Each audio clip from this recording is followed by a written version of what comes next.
becoming a Royal Marine Commando, it was a dream. Do you know what I mean? Because I think as a kid, you don't feel like you're going to reach it. Alcoholism was involved. Like, my dad was absolutely my hero. Seeing them rounds splashing around you, all it takes is that you took up a position there instead of where you were, using Jiu Jitsu as a vehicle to REORG and move forward.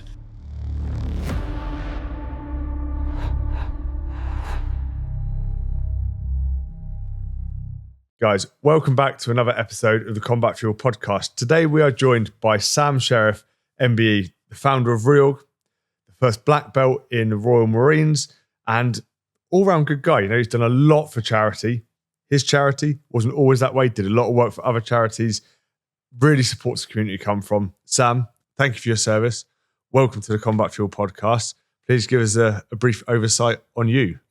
Alex, what an honour to have me on here, mate. Thank you so much. Really, really appreciate it.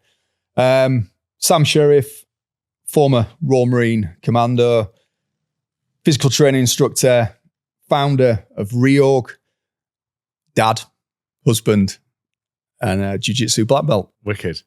And straight off the bat then, what's your proudest achievement of all of those things?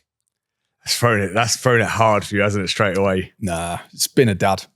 Love it. Yeah, 100%. Love it. Yeah. Brilliant. Awesome stuff.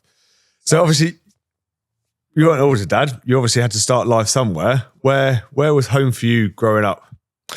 So I grew up in East Yorkshire, little seaside town called Bridlington. I don't know if you've heard of it. I have not. No, not many people have. So I normally say it's near Hull or something like that. Yeah. So grew up there. And I think, like most of us, you have a bit of an ambition or something, don't you? And my dad, he was a diver in the Navy. His uncle was a Royal Marine PTI. So those stories they used to tell me, you know, from a very young age, you know, I was young enough to know what it was. It was always a dream to become a Royal Marine Commando one day. That was my aspiration. So yeah, in Brid, you'd often find me in Danes Dyke, crawling around or climbing trees on my BMX, you know, a normal kid of the sort of 80s or 90s, I guess. Wicked. And your childhood, was it plain sailing? Any dramas in there? I don't think anyone's childhood is plain sailing, is it? Yeah, so I mean, the majority of my childhood, I grew up in Brid, as I said. But then my dad, he got the opportunity to become a publican. So own a pub, basically, or run a pub for a brewery. So we moved from Brid to Hull. So those that don't know, Hull is like the nearest big city to Brid. So I left my nice primary school in Bridlington and moved to this new opportunity, you know, in Hull. And although it was a new pub, it was actually situated in probably what's known as one of the roughest areas in Hull. So it's just on the outskirts of the city centre. And the actual pub was surrounded by like high-rise flats. I'd gone from a school where you wore like little grey shorts and, you know, knee-high grey socks and a maroon tie to no school uniform. Like, just didn't have a school uniform. You just went in your normal clothes. And I'd gone from doing like normal schoolwork to, it was almost like we'd gone back a few stages. Do you know what I mean? I was like, I remember one day they'd give me like a fire engine to colour in. And I'm like, what is this? So I went to the teacher, Mr. Teal, it was called. He was horrible. And I remember he had these big thick glasses and like, you know, graveyard teeth and wiry hair. And he always spit when he talked, red face. And I went to his desk and I said to him, can I do a drawing on the back of this instead of colouring it in? You know, and he must have said yes to one of the other kids, right? I thought he'd said yes to me. And do you remember Trapdoor? You might be a bit too young for that. You remember Trapdoor, right? So I was mega into that, right? So I did this Trapdoor drawing. It was quite creative. And I got a pair of scissors and I even cut a trap door. Do you know what I mean? And in my mind, I thought I was like doing something really good. Yeah. Anyway, next minute, I just feel this presence behind me and someone grabs my ear and yanks me into the corner of this classroom. And it's like, how dare you destroy our schoolwork? Face the corner. Do not speak. I was like, what is going on here? Right? So lunchtime, I always used to go home for my lunch and my mum would like make me something in the pub, like kitchen. So I ran home and I was like, like distraught, you know what I mean, that this had happened.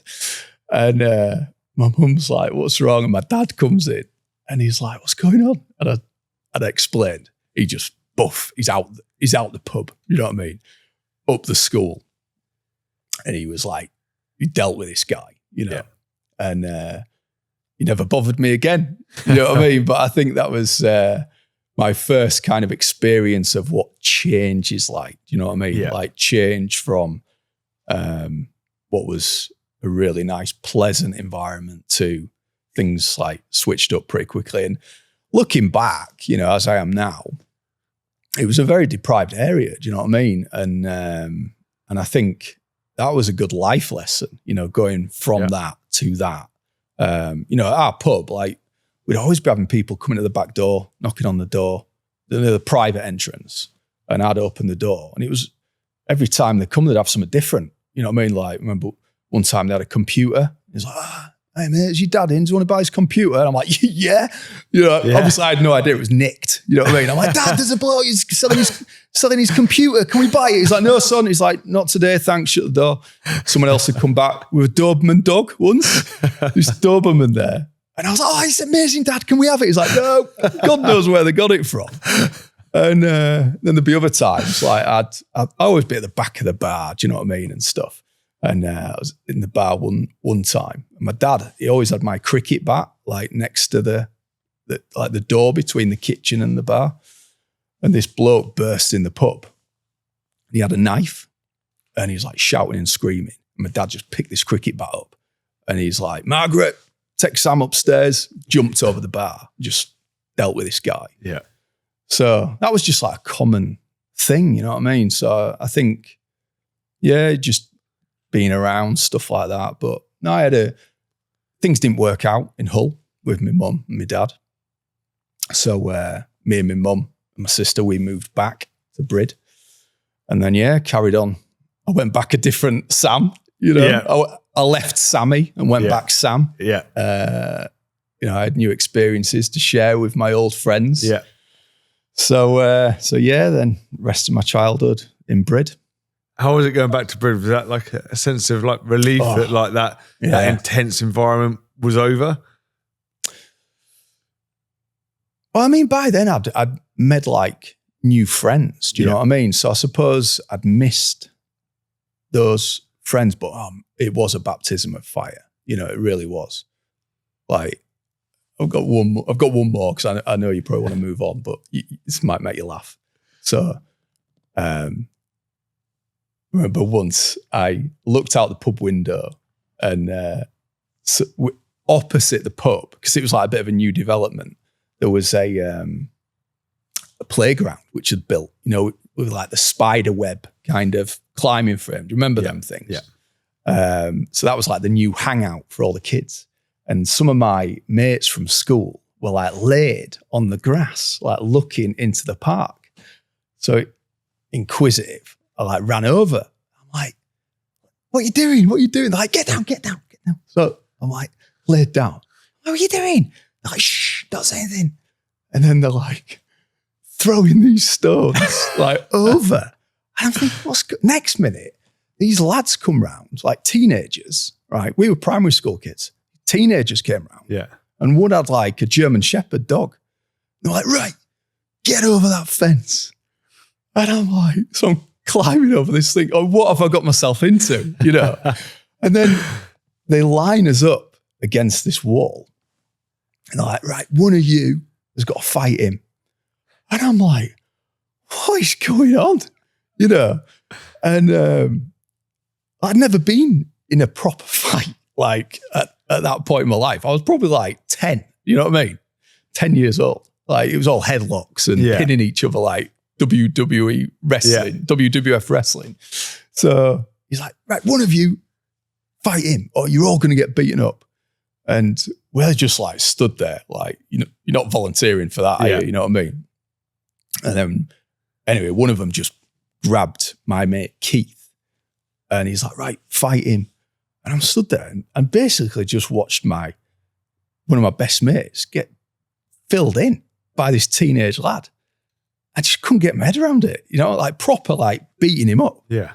And they had this dog like, and one of them had a knife, like a, wow. Yeah, remember like butterfly knives? Yeah. Butterfly knife. And he was like that with this knife.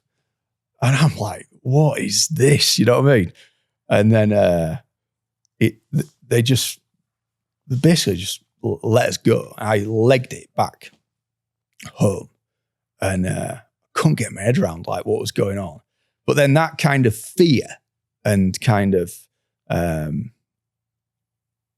the fear and everything like that changed to like anger, you know what I mean? That he'd done that to my friend. And I don't know what I was thinking, but I went into my mum's kitchen drawer, pulled a couple of knives out.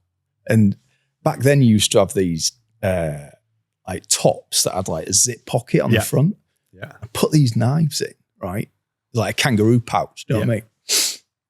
And basically went off like patrolling the streets. Yeah. This is like 10 years old. Do you know what I mean? And thank God, like you didn't bump into these guys, right? Because it would have ended very badly for me. You know what I mean? And I don't think I had any intention other than they did that to me. Do you know what I mean? Like they pulled this knife out. So it was like in my childlike mind, seemed like, right, I need to do that to them now. Yeah. So as like a grown man and a dad, you can sort of see like how these horrendous like knife crime, knife culture starts. Do you know what I mean? Like it starts with one person, then because you're immersed in that world, then you feel like you need to carry it. Do you know what I mean? It's just normal, dare I say, like someone's done it to me, I've done it to them, and it's growing up like through the pub and it's like extreme violence. So then I came home and my mum's in the kitchen and she's like, where have you been? So because me and my mum had a good relationship, I just blurted it all out. Do you know what I mean? I didn't hide it. And she was like fuming. Do you know what I mean? She like obviously gave me a proper dressing down and probably clipped me around the ear as well. You know what I mean? And I knew. And I never did that again. I think I might need to point that out. Yeah. But yeah, it just shows you how easy it is to slip into something like that. Yeah, absolutely. It's wild, isn't it, to think that like kids can go in and do that, and God forbid, like if you had seen them, how that could have ended. I wouldn't be here now. No, that's a fact. You know what I mean? Lucky, touch wood. Yeah, but it wasn't all bad. No, I've got a lot of great memories as well growing up. How was your relationship with your dad at the time? So mum and dad had split up, gone their separate ways. Did you still get to see him? I did, yeah. So my dad was my hero, 100%. And it's weird because like even though alcoholism was involved, like my dad was absolutely my hero. I find it really strange actually when I talk to people who don't have a good relationship with their parents. I suppose I was very lucky in that respect, that even though we did have this turbulent kind of home life, I guess, because he was in the Navy and he kind of shared these stories with me of traveling the world and stories of Uncle Derek being in the Royal Marines and a PTI. He was absolutely my hero, and we used to do a lot together. We'd have the races on the beach and we'd go and, once, weirdly, I think once my mum and dad divorced, I seemed to see more of him, because I think when we lived together, he was always working, but then when they divorced, I'd only see my dad on a weekend, but like my weekend would be with my dad. Yeah. So I'd go Friday night or Saturday morning and we'd have quality time together. But then as I got older, I don't know if it's because I noticed it more or if he just let his guard down. But I noticed the alcoholism then, and that was quite hard to deal with, if I'm honest, growing up. So, yeah. So I think I kind of separated the two. I had my dad, my sober dad, who was my hero. And then I had the drunk guy. Do you know what I mean? And I separated the two. And I found myself in situations that I would never, ever want my boys to be in. To be honest, that's probably why I don't drink now. You know what I mean? And I know there'll be people listening to this that are dealing with similar things, and be that they've maybe had parents with alcoholism, maybe they're dealing with alcoholism themselves. Do you know what I mean? Or there might even be, have kids who are dealing with addiction and stuff like that. But I think as you get older, you realize that it is a disease. Do you know what I mean? And yeah, I think it's a lot to deal with as a kid. Do you know what I mean? I used to blame myself a lot. And how old are you at this point when you've realised that? So at the point where I've kind of realised that the alcoholism's there, I'm probably like 12, 13. And it got to the point where I never knew what I was going to be faced with when I got to my dad's. So, I'd go there and it was almost like that anxiety of what am I going to be met with as I go through the door? Yeah. Do you know what I mean? Or there were certain times where we'd meet and everything would be great. And then we'd be halfway through a walk and he'd just change. So he'd obviously had a drink, you know what I mean? And now I'm in the middle of the Brid town with my dad, who's my hero. Yeah. But now I'm embarrassed. Do you know what I mean? Because I'm like, I don't want any of my mates to see or this. Yeah. So now I'm trying to get him home. Do you know what I mean? So I'm trying to flag a taxi down and taxi will pull up and then my dad's kicking off with the taxi driver. And it's like, and there's just other situations, do you know what I mean? Like, when I got a bit older, then having to like carry him like upstairs, do you know what I mean? And put him to bed and stuff like that. And it's just, it's things that you kind of deal with.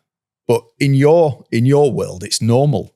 Yeah. Do you know what I mean? It's like, but it was normal to me, but then it was nothing that I could talk about to anyone. So I couldn't talk to my mates about it because I was embarrassed and I didn't want them to know. He was my hero. Do you know what I mean? I always wanted them to know him as the Navy diver and the pub landlord and the doorman, you know what I mean? And all these cool stories that he used to tell me. But obviously there was a flip side to that, Obviously I didn't want to tell my mum because I didn't want my mum to stop me going to see my dad. I didn't want her being angry with him, you know what I mean? So it was challenging, but I think it strengthens your mind. Do you know what I mean? And it gives you a determination and a fire with other things in your life. Do you know what I mean? Unconsciously. Yeah.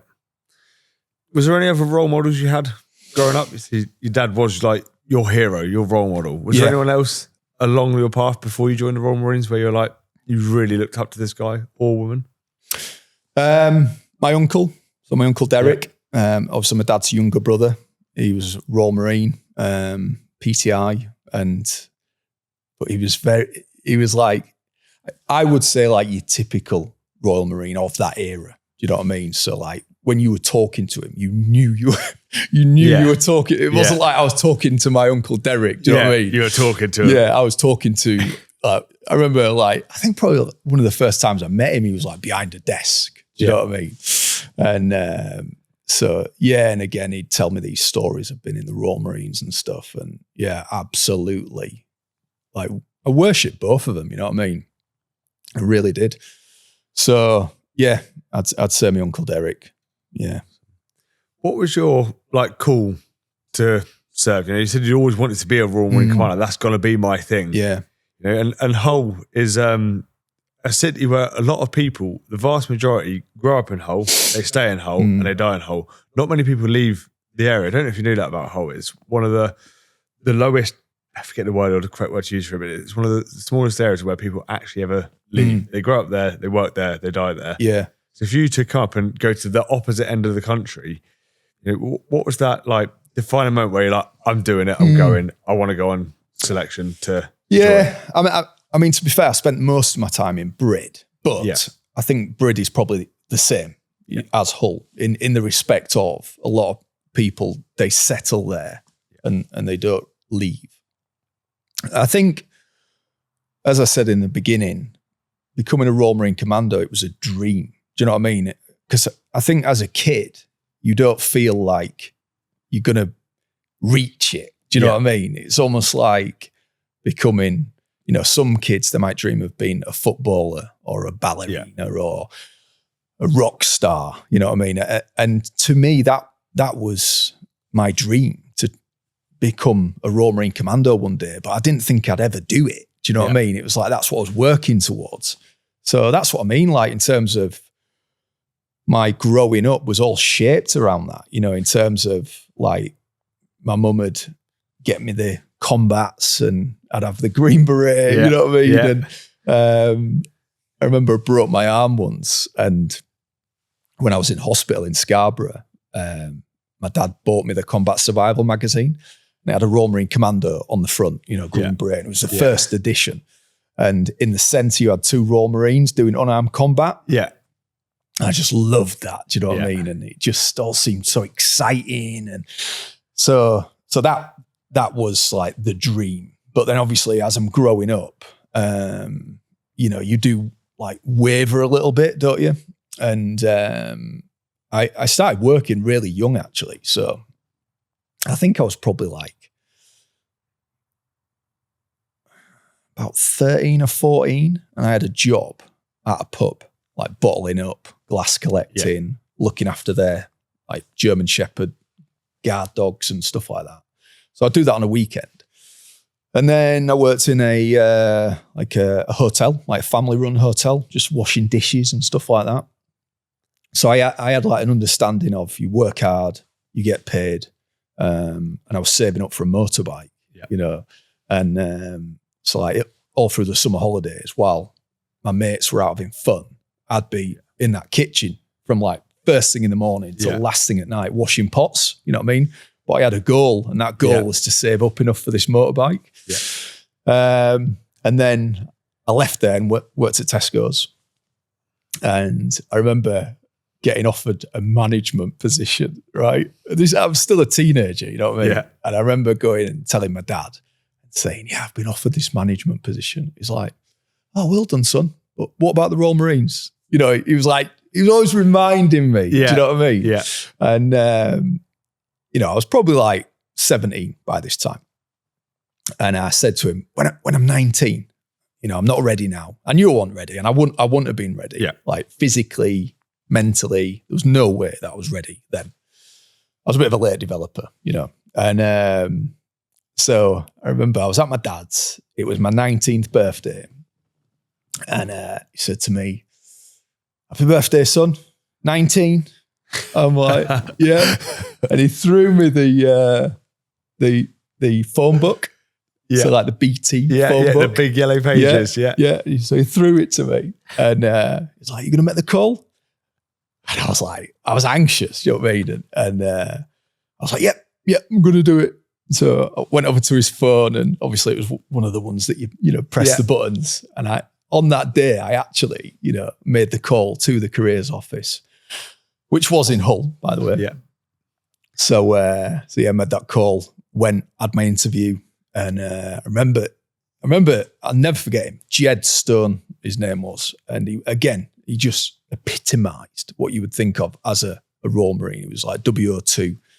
And sat and had this interview with him. I remember being so nervous because I wanted it so much. Yeah. Do you know what I mean? And at the end of this interview, he says to me, right, I'm going to tell you one of 3 things now.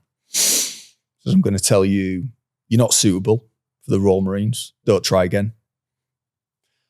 You've got potential. Go away, work on a few things and come back and we'll interview you again. Or I'm going to tell you, you're just what we're looking for. I'm going to put you on a PRMC at Lympstone. Yeah. And that pause, waiting, do you know what I mean? And I thought, please don't say not suitable. You know what I mean? Yeah. And luckily he said the third thing, you're just what we're looking for. And then, went on PRMC. And that was the next stage. Awesome. How did it make you feel like going, this is like the thing that your 90th birthday, his dad's done, like your whole life been like, I want to be a Royal Marine, to be told you are exactly what we're looking for. Was that like a sense of achievement or of like, do you know what? This could be a thing? Yeah, you're probably right, mate. I've never even thought about this, but that's probably like the first time in my 19 years that I'd been given a bit of validation, do you know what I mean? And told, yes, well done. Because I didn't do great at school, to be fair. So, that's probably like the first time that I had that. Awesome. And it was exciting, you know what I mean? Absolutely. Yeah, it was exciting. How did it go when you got to Lympstone to go on your Royal Marine selection? Oh, what an experience. Yeah, so you go by train, right? Yeah. So you get the train from Brid and then you change at Hull. You go from Hull and then, down to Lympstone. And for those that don't know, there's actually a train station at Lympstone Commando where you can only get off if you've got business at Lympstone Commando. Yeah. So as you come, and before that, you're noticing all these lads getting on, and you're like, oh yeah, he is. And then you all get off at this train station, and as you're approaching, you're seeing all the barbed wire, and the lads running around on the bottom field, and that's the moment where it's like, this is real, you know what I mean? And then you get met at the gate, and taken up to the foundation block, and not the no, that's when you start in it. So PRMC, you're in the PRMC block, and then you do your week there. It starts off with physical tests, bleep tests and all that, and just put you through your paces, for that period of time. But I remember loving it, like as in, this is what I'm here for. Yeah. I knew it was going to be hard. Like I knew it was going to be tough, and because of what my uncle had told me and all that. And I think even going back from that, I remember even knowing very little, I knew in preparation for Lympstone, for my PRMC, I had to be doing stuff I didn't want to do. So I was like setting my alarm, getting up at 5 a.m, running down to Bridlington Seafront, running along the cliffs, stopping at the park, doing my pull-ups, doing my press-ups, doing my sit-ups in any weather, because I knew once I got to Lympstone, they'd been making me do things that I didn't want to do, and like we didn't have the internet. So it's a very like big grown-up thing to put on yourself straight away, though. To 19 years old, going away and getting up at 5 o'clock. Yeah, I mean, it was earlier than that because obviously it was in preparation for that. So it's fantastic self-discipline at a young age with that. Yeah, I mean, looking back, I guess it was. Yeah, but I think that's just shows when you have a desire for something. Yeah. I think that's a big thing. Is if your desire for something is so strong, then that is going to be the catalyst, the trigger to doing those things. Because ultimately, everything we do is a choice, isn't it? And you choose whether to hit the snooze button, stay in bed a bit longer, or whether the alarm goes off and you're straight out of bed, trainers on, go, and that's what I did every day. And thankfully it paid off because, I did that PRMC and, it was about 15 of us, from that PRMC, 15 or 20 of us, we passed that. And then obviously, as that makes up a troop of 60 of you that then start Royal Marine Commando training at Lympstone. And it's the question we have to ask all Royal Marines is, were you an original? Did you pass that as an original? Yeah, I did. Which again, for those that don't watch that, it's it's quite rare, isn't it? You know, how many of your 60? 12 of us. 12. Yeah, the dirty dozen. So as around we 22% of you managed to finish first time. Yeah, and of course, some people are injured. They get sick. That's out of their control. But there's also a great deal that just can't do this. This isn't for me. It's too. Yeah, I think it's probably worth noting as well. Like those 60 of you who start, you've all passed a PRMC, so. It's not just like good, strong, blogs off the fit. street. Yeah, exactly. Yeah. Good, strong, fit lads, you know what I mean, that want to be Royal Marines. Yeah. And I remember like day one, you know, in the foundation block, 60 of you, you know, all in that one room, you know, all with your own bed. I remember looking around that room and feeling a bit like an imposter, if I'm honest. You know what I mean? Because there was lads there much older than me, you know, much more experienced than me. There was one lad who was a WO2 in the cadets, you know, the Royal Marine cadets.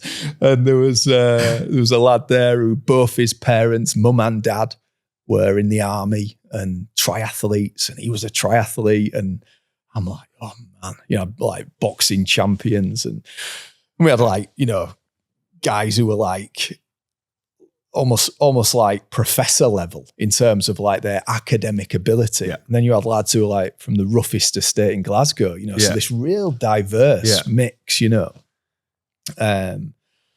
So yeah, I think ultimately, you know, probably knowing more of what I picked up, you know, as a PTI and a PT school instructor and stuff like that, and taking recruits through myself. And I know we'll probably talk about that more later, but I think ultimately it comes down to the mental fortitude to just keep going. Do you know what I mean? Because there was lads there much fitter than me, much stronger than me, much more experienced than me. And there was probably times where I could have gone to sick bay and you know, got some medical treatment and stuff like that. But I kind of knew that if I did, there'd be a chance that I might get back trooped.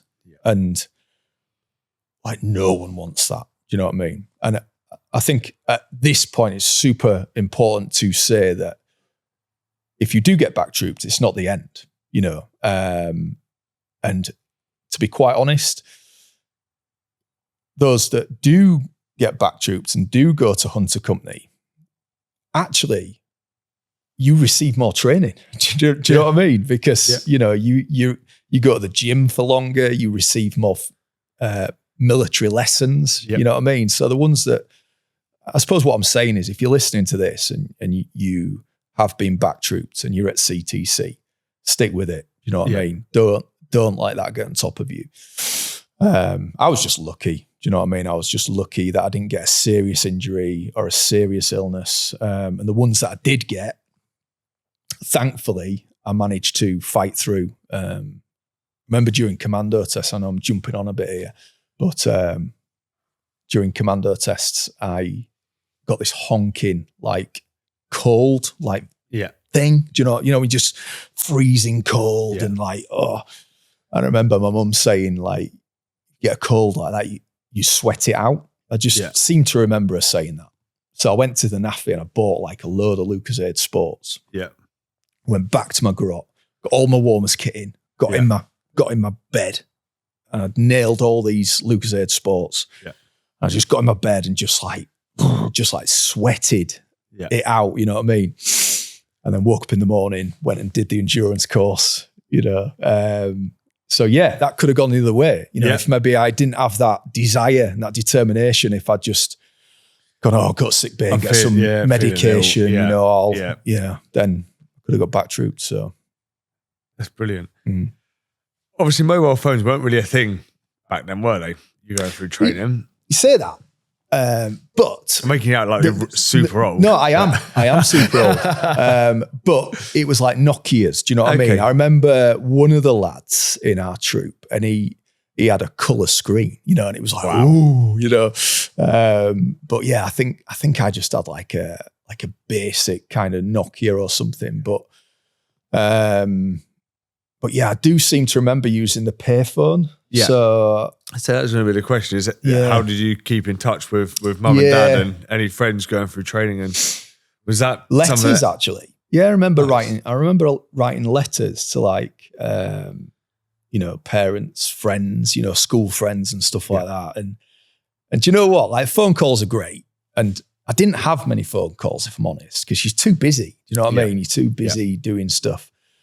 And those letters that you get back, they do re-energize you. You know what I mean?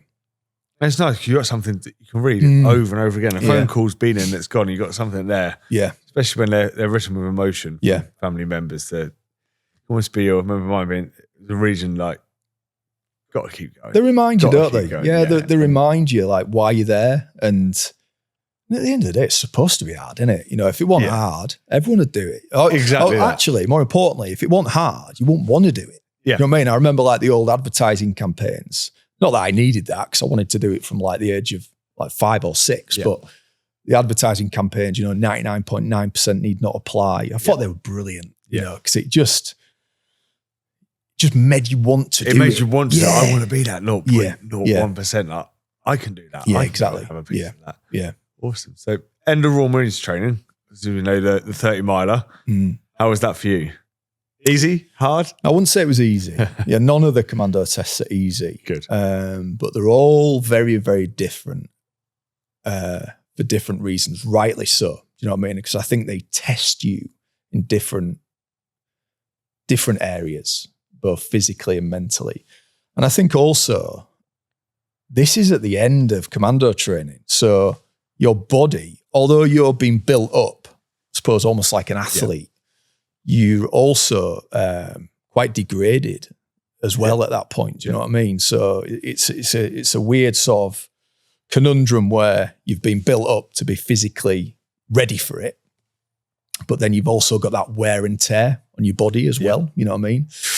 As you got the endurance course, you've got the 9-mile speed march, Tarzan assault, and the 30 miler.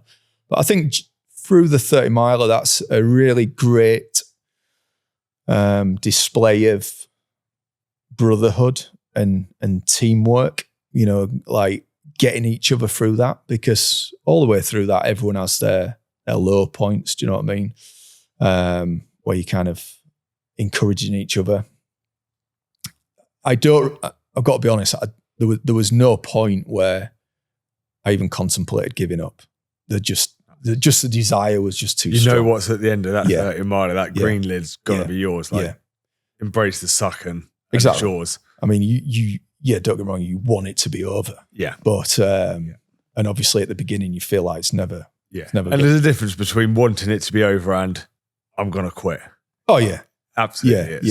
Yeah. And I think as well, it's like every step you take further forward, you're closer to that finish line. Do you know what I mean?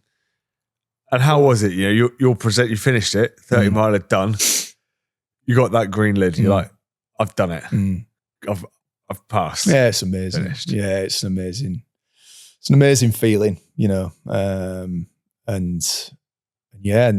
the thing is, that's just the way I like to talk about this is it's like the entry ticket to the best boys club in the world. Yeah. Do you know what I mean? So it's like, you've got your green lid, but that's just, you just got your ticket to get in. Yeah. Do you know what I mean? Absolutely.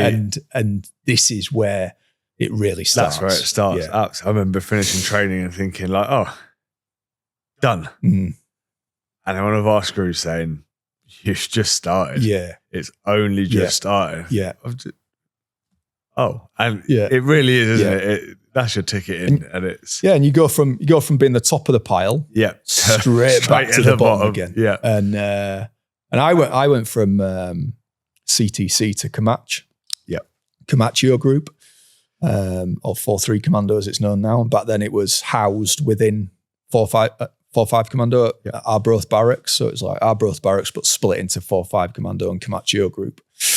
And I went up there with 2 other originals, and that was the start of it. Like super exciting. Like that drive up to Arbroath, to start it all. And yeah. And how do you feel? Because obviously once you're past that Royal Marines, you can go anywhere because you're a self-sufficient corps, aren't you? Yeah, that's right. You could have been a chef, for example. Yeah. It's no disrespect to chefs, but it's just it's not for me. You've gone through all that commando training to then, right, well, you're going to be a chef now. So, I mean, as you'll know, the dreaded ping, do you know what I mean? So, thankfully, luckily, I avoided the ping, I managed to stay GD, until I, became a PTI. So I was very lucky in that respect. A lot of good lads did get pinged. And we lost a lot of good lads because of that, brilliant Royal Marines, lads that were so talented and so had such a great mindset, and they got pinged and they just lost the love for it, unfortunately. Do you know what I mean?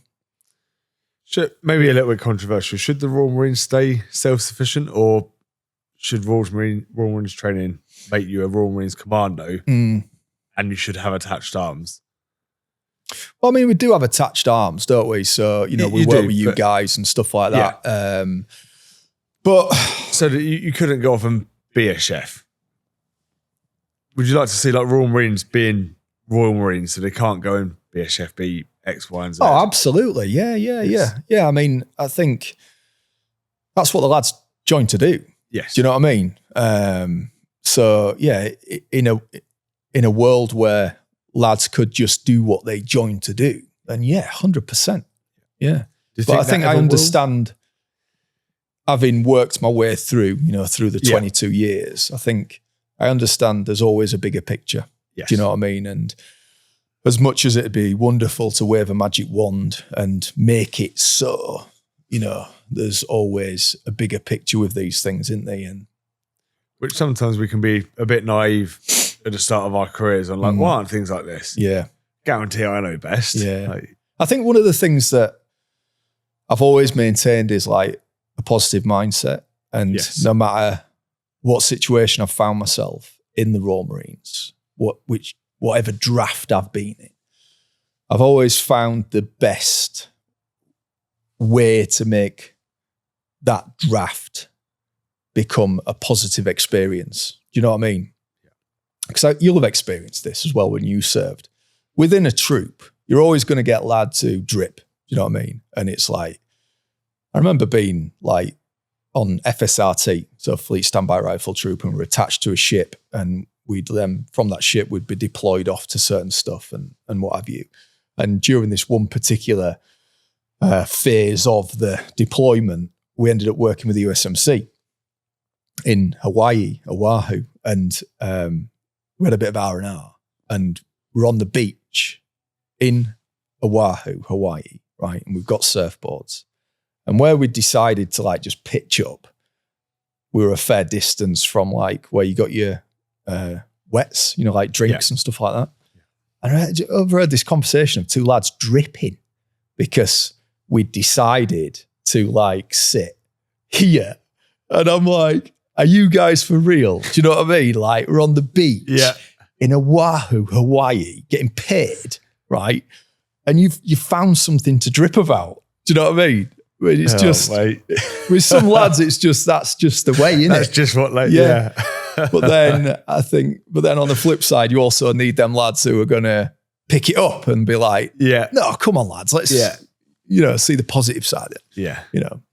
And you're always that positive guy. Every since I've done, you've always been. Yeah, I mean, don't get me wrong. There will have been times where I've been threaders and had my own bit of dripping, do you know what I mean? But I would like to think on the whole, I've always tried to find the positive in everything, And, we're in the Royal Marines, you did a full service, your full 22 years. Yep. Operational tours, to touch on briefly. How were they? You've done Northern Ireland, you've done Herrick. Are there any defining moments on those tours that you want to talk about? Defining moments. I think every deployment you do defines you. it shapes you. It teaches and shows you something about yourself that you didn't realize or understand before. I think each one I've done has been very, very different, my time in Northern Ireland, it was very much intelligence and, looking at gathering information and feeding that back. It was very, very different to anything that I'd done in commando training or anything else like that. Even down to the weapons we were carrying and, the vehicles we were in and stuff like that. So I think I grew up very quickly on that one. The responsibility that you're given, the taskings that you're given, and the information that you get back, when you're kind of feeding some of these things back and what have you. I think Herrick, I was a section commander, corporal, and I think without a doubt that was the highlight of my career, being in a position of command, having 7 other lads, similar age to yourself, some much younger than you. You're leading and they're looking at you to make the right call, make the right decision, ensure that what you're doing is right and proper and correct.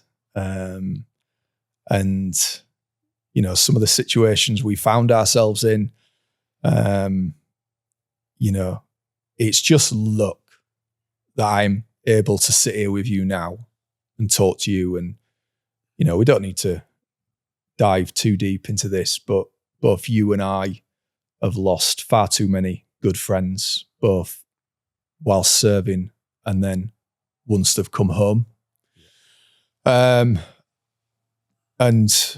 you'll attest to this. It's just luck, when you're seeing them rounds splashing around you, all it takes is that you took up a position there instead of where you were. Seeing RPG rounds, the first time you see that, it just doesn't look real, does it? And again, when you're in that position and leading and relying on the lads to follow the words you're saying and essentially dealing with that mission and that task, and then reflecting on it afterwards.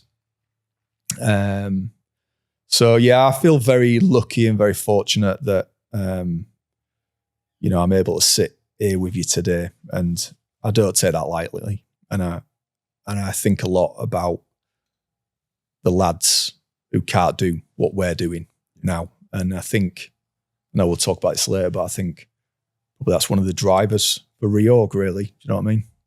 And let's touch on REORG. Obviously, you at some point found jiu-jitsu whilst you were serving. How did that come about? Yes. So as I progressed through my career, I had this desire to follow in my uncle's footsteps and become a Royal Marine PTI, which I did in 2004. And part of that PTI course, you do a Royal Marine Close Combat Instructors course. Now, things have moved on quite a lot, during the time of me, starting Royal Marine training and then doing my PTI course. And actually, the Close Combat Instructors course was actually quite a substantial course. And effectively, the guys who pulled that together, they'd basically taken all the best parts of martial arts and brought them together to make it as efficient and effective for Royal Marines operationally, in clean fatigues or in kit. So to put this together, and the guy who was teaching us had just recently got into MMA, right? It's quite a relatively new thing, I guess, back But he was a boxer by trade, and he'd done some wrestling and grappling with this guy. And this guy just took him down and just dominated him on the ground. And he was like, I need to be doing more of this. So subsequently, he taught us like the Royal Marine Close Combat syllabus in like record time. Do you know what I mean? He's like going through the book, like, got that, lads? Happy? Yep. Okay, move on. You know, I'm like, yep. It was just like ticking off, you know, these things. And he's like, right, we're going to get to the good stuff now. We're going to do some grappling. And he basically brought in his mates from like the local grappling club. And they basically just used us as grappling dummies, right? Just to practice a bit of jiu-jitsu and grappling, you know what I mean? And I think when you first experience jiu-jitsu, one of two things happen. You either think, that was honking, I'm never doing that again. You walk away. Or you're like, that was amazing. I need more of this. Yes. You know, and that is what happened with me, because growing up in the 80s or 90s, martial arts, action movies, it was a big part of like my kind of growing up. Do you know what I mean? So yeah, I dabbled in many different things, like, you know, a bit of karate, a bit of judo, a bit of boxing at the boys' club in Brid, even a bit of kung fu, you know. But I'd never stuck to one thing. You know, I just dabbled a bit of this, bit of that. But I found jiu-jitsu, and it was just like a light bulb moment, you know.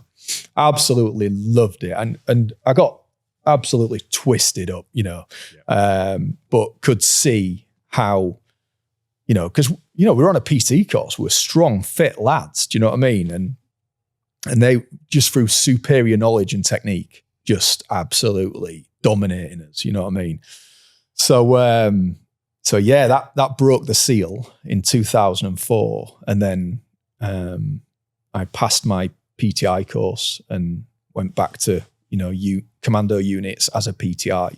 And with the limited knowledge that I had, but, you know, I was, you know, an instructor. So I had the ability to teach and instruct. And I would basically just teach as often as I could, you know, the limited knowledge that I had. And that basically was the start of it, I guess, you know. And was where you were training jiu-jitsu, like, I mean, 'cause back then it wasn't as prevalent as it is today. It was very hard to find a school somewhere. Yeah. How far was it from you? Was there one anywhere near Lympstone? So I did my PTI course, stayed at Lympstone, taking troops through. But then I went to 4-2 Plymouth, and I was a section commander. So we were like deployed a lot, either away to Norway or, you know, on different exercises, different deployments.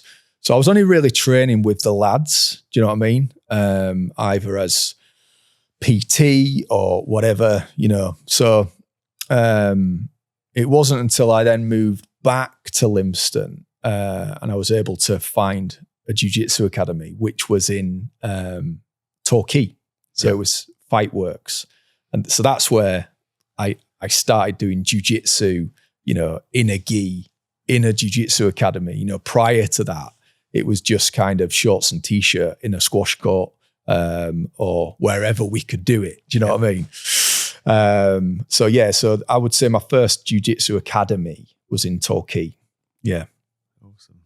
And age-old question. You started, how long did it take you to get your first belt, your blue belt? Oh, wow. Long time. Yeah, long time. So, God, when will it have been now? So, obviously, my first experience of jiu-jitsu was 2004, you know, on that PT course. I think I got my blue belt. Must have been like 2010, something like that. I was a white belt for a long time, yeah. But that was good. Do you know what I mean? Because it's like, I mean, you know what it's like, mate. You know, and again, for any white belts listening to this, you know, white belt is one of the best belts. Do you know what I mean? That's when you're immersed. You know, you've got that sea of jiu-jitsu ahead of you. Do you know what I mean? And you're finding your way and you're learning the art of learning to be comfortable, being uncomfortable, and you're learning that survival. Do you know what I mean? So I remember going to like 4 or 5, and we had like our own little club up there, and we'd go and train together, and then we started like competing together, and we'd go to like, you know, Edinburgh Open, Glasgow Open, and Manchester Open, you know, as like a little team. And at this point, you know, this is like Royal Marine Jiu Jitsu is not a thing at this point. You know what I mean? This is us still kind of like bumbling along, like trying to find our way, you know, but I'd kind of realized by this point that, you know, all Royal Marines need to be doing jiu-jitsu. You know, it shouldn't be this like secret squirrel club that you're just invited into. Do you know what I mean? Everyone should just be doing it. Like, you know, Royal Marines, Matt Reed, they go on the range, they grapple. Do you know what I mean? Yeah. They do jiu-jitsu. It should just be part of what they do, you know? Absolutely.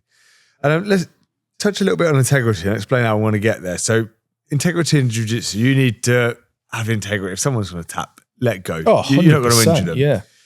Which another key bit of integrity that you showed was on a ship's course, actually, wasn't it? We're going off on a bit of a tangent here, but you explained it before to me, like, please share this story. And it's a cool story, but it shows a lot of integrity in you as a person. Yeah. To where you could have been like, yeah, fine, whatever. Yeah. But no. please share.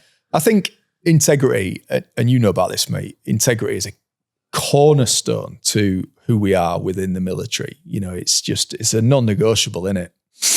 But we've all met lads who maybe their integrity has been questionable, you know what I mean? Yeah. And we are faced with many different situations where your integrity could be called into question, you know? So yeah, this particular, there's been many during my career, but this particular one that you're talking about, I found myself on a ship's divers course. And mainly because my dad was a diver, you know, I had the opportunity to do this, which is quite rare for a Royal Marine. But I had the opportunity to do it. So I went down to Horsesea Island, and you have like clearance divers taking you on this course. And it was really cool, actually. I won't dive too much into the course, but you know, you obviously learn all about the kit. You learn about the role in which you're doing. So this particular exercise that we were on, we were kind of well into this course now, and we were simulating doing a ship's bottom search. So essentially, you go along the bottom of the ship and you're looking for limpet mines, right, or anything which is untoward, anything that shouldn't be there, basically. And you know, you start in daylight hours and then they progress you on. So at this point, we'd got to doing it at night, right? So I was doing this ship's bottom search, and can't see anything. You know, it's all by touch. And you know, you're there and bottom of the ship, you hear like a whirring noise, you know, and you've got this weld, and you follow the weld like along the bottom of the ship. And I'm following it along, and then all of a sudden I kind of just lose it a bit, and I reach out and it's not there. And I reach right out and it's gone. Like the ship has gone. And then all of a sudden I just feel like this, almost like a doof feeling, you know, and I'd obviously like hit the bottom, the seabed, right? So I'm on the seabed now, and I'm like, oh my God. So I then start finning, and I eventually come up, and I look around and I see the ship, but I'm on the wrong side of it, right? Yeah. I'm on the wrong side of the ship. So I'm like, and now that my light lines, for those that don't know, you have your communication to the ship is through a light line, like I think it's pulls and bells. You communicate, and that had wrapped all around me. So I'm trying to unwrap myself from this thing. It's around my neck and that. And it's just like a calamity, you know. So I unwrap myself, and then I go back down. I have to go back under the ship, right? Navigate my way back up, and then I come up, and I go back to the dive boat. And they're like, all right, Sheriff, all go well? And at that point, I could have went, yep, all good, clear. But no, I just came out and I just explained exactly what had gone on. And they were like, good effort, Sheriff. Yeah, we knew exactly what had happened there. We wanted to just check and just see if you'd, tell us the truth. Have the integrity. Yeah, exactly. And they were great about it, and just told me kind of, my shortcomings and where it'd gone wrong. And that's what it's all about. You make a mistake and you own can't up learn to from it. your mistakes if you don't own them though, right? Yeah. And going back to jiu-jitsu, which is where you just came from. Yeah. That's exactly how we learn. You get tapped out and you're like, brilliant. How did that happen? Let's dissect it. Let's work on it and let's move on, get your guard passed. How did that happen? How did I get my guard passed? Yeah. And I think that's why it's so synonymous with military lifestyle, because that's how we work in the military, innit? Yep. You're on an exercise, that mission fails. Why did it fail? Or it didn't go as well as planned. It could have been done better. We can always do better, can't we? I'm sure you were the same. We never got a chuck up, say, oh, brilliant. That was amazing. Great section attack. Great troop attack. You're amazing. Take the rest of the day off. Do you know what I mean? That never happened, did it? It's could have done this better. You could have done that better. You could have used more smoke. You could have gone left flanking. You know what I mean? It's there's always things we can do better. That desire to always be better and do better allows it. You become a little bit stagnant if you don't. Yeah. Completed it. Yeah. Why do I need to try any harder? Because I'm already perfect. But there's always room to improve on everything we're always doing. Yeah, and I think the older you get, the more experience you get, the more you realize that you're never going to be the best. Do you know what I mean? You might get good. You might get really good. But there is always going to be someone that's going to be better than you. It might not be today, might not be next year, but eventually there's going to be someone that's going to be better than you. Do you know what I mean? And I think if you can always maintain that mindset of being the recruit, being the white belt, I've always got something I can learn here. There's always going to be ways that I can adapt and improve.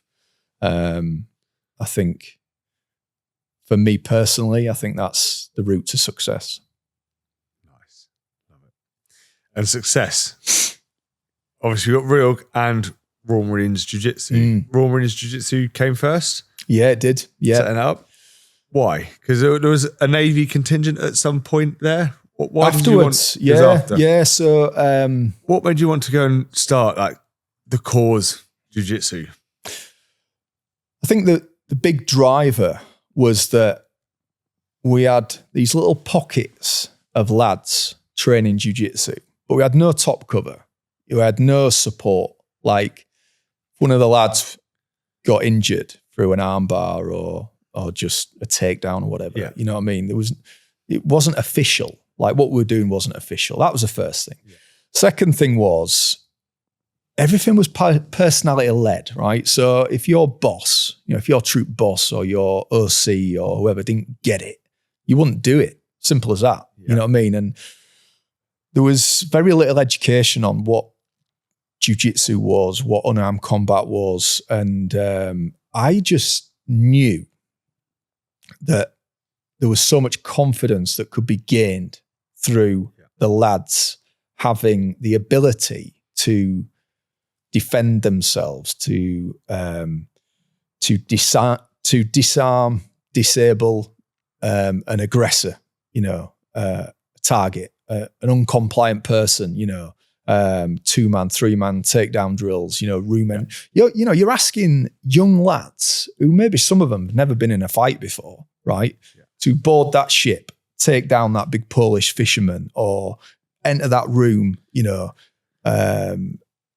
non-compliant aggressor. You got to take him down. You got to arrest and restrain him, right? Yeah. But where's the confidence? And weapon systems aren't helping.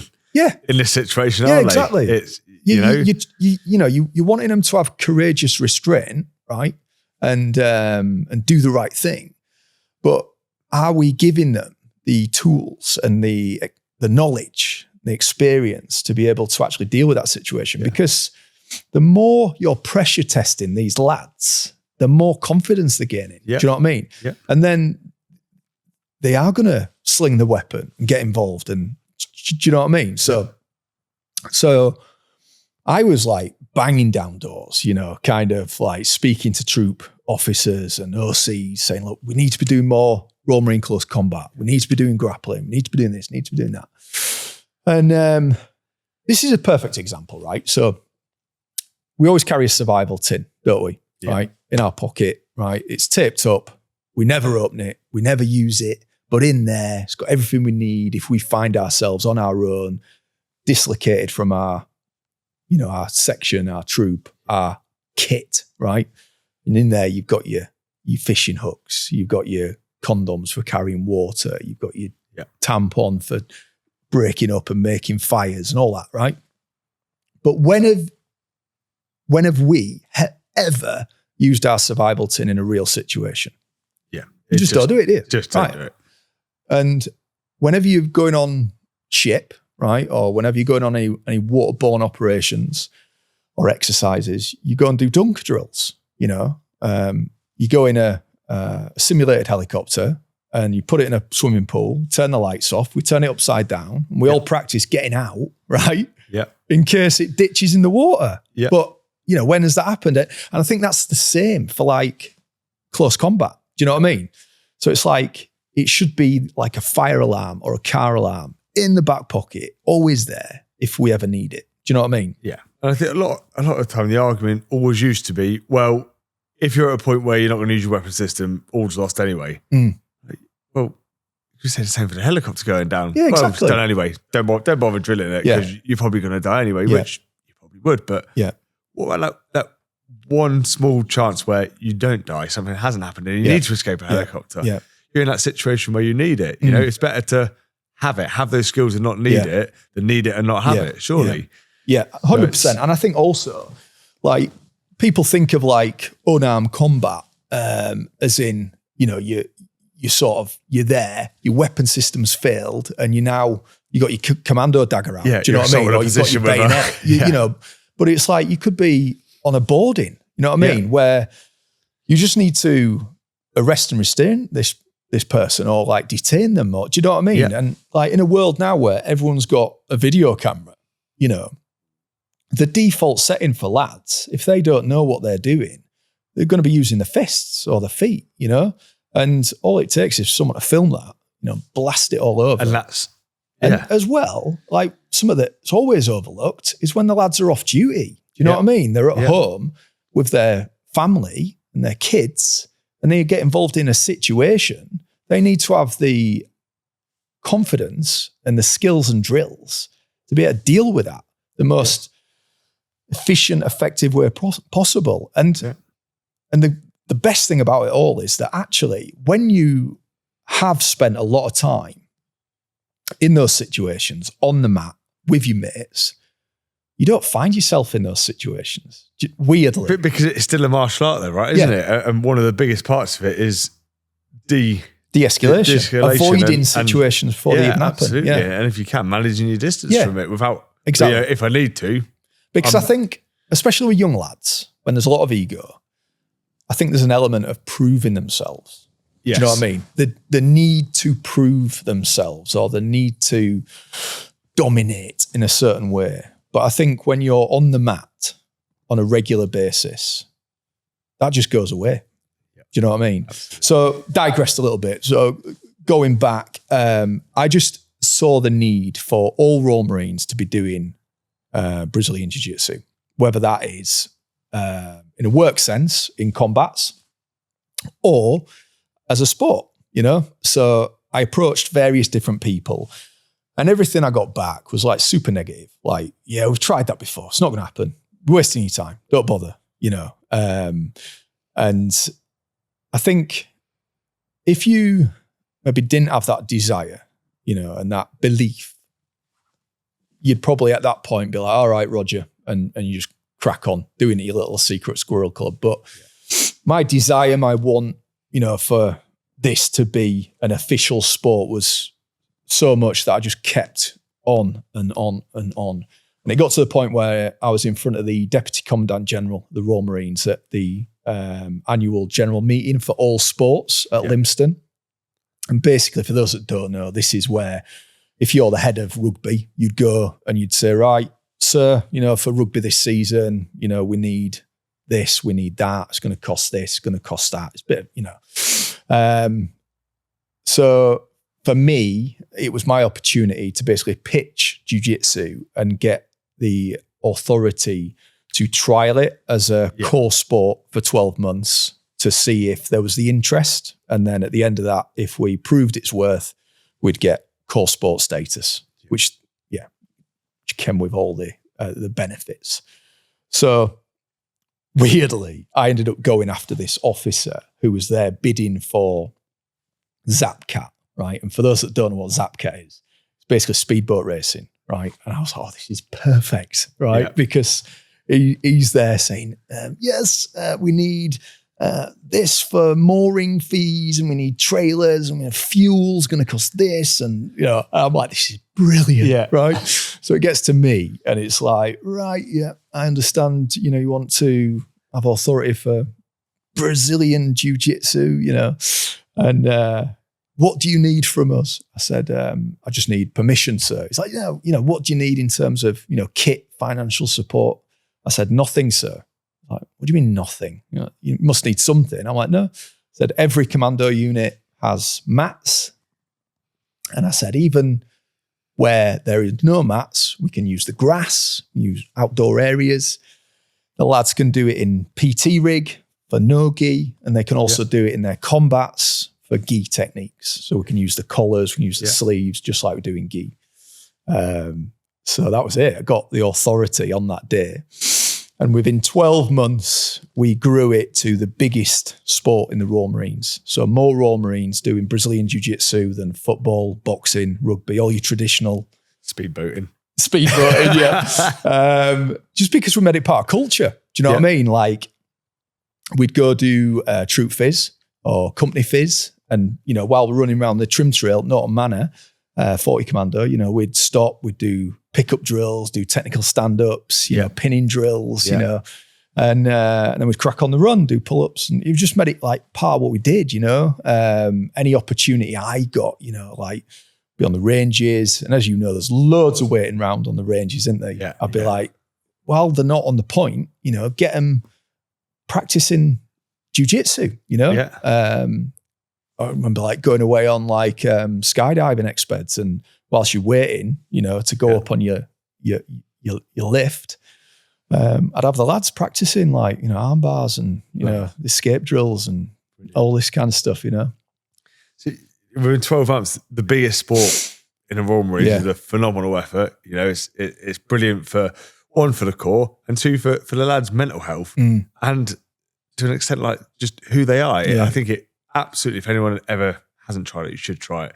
It makes you a better person. Absolutely. One of the best things 100%. I've done. Only regret I have is I didn't start sooner. Oh, no regret. No regrets, mate. Yeah, no regrets. You were busy building the combat fuel empire. Yeah. Fair. Fair. On the back of that then, where did the idea of REORG charity come about? Yeah, so I suppose talking about BJJ, it's a nice segue into that, I guess, really. So, during that time, we were like, you obviously got friends who've like left the corps and stuff like that. And you'd be like inviting them back on a camp to like train with us in squash courts and stuff like that. And we just started to see like, there was something special there. Do you know what I mean? Lads who kind of, they'd left that brotherhood, and they'd left the corps, and they'd maybe gone off into like a really good job or whatever, you know what I mean? But I think when you've been a part of something special like the military, and no matter how long you've served, whether that's a couple of years or, whether it's a full career, there's been something there that's been a big part of your life, and then, that day comes where you hand in your ID card, you hand in your kit, and you walk out that gate, and it's gone forever,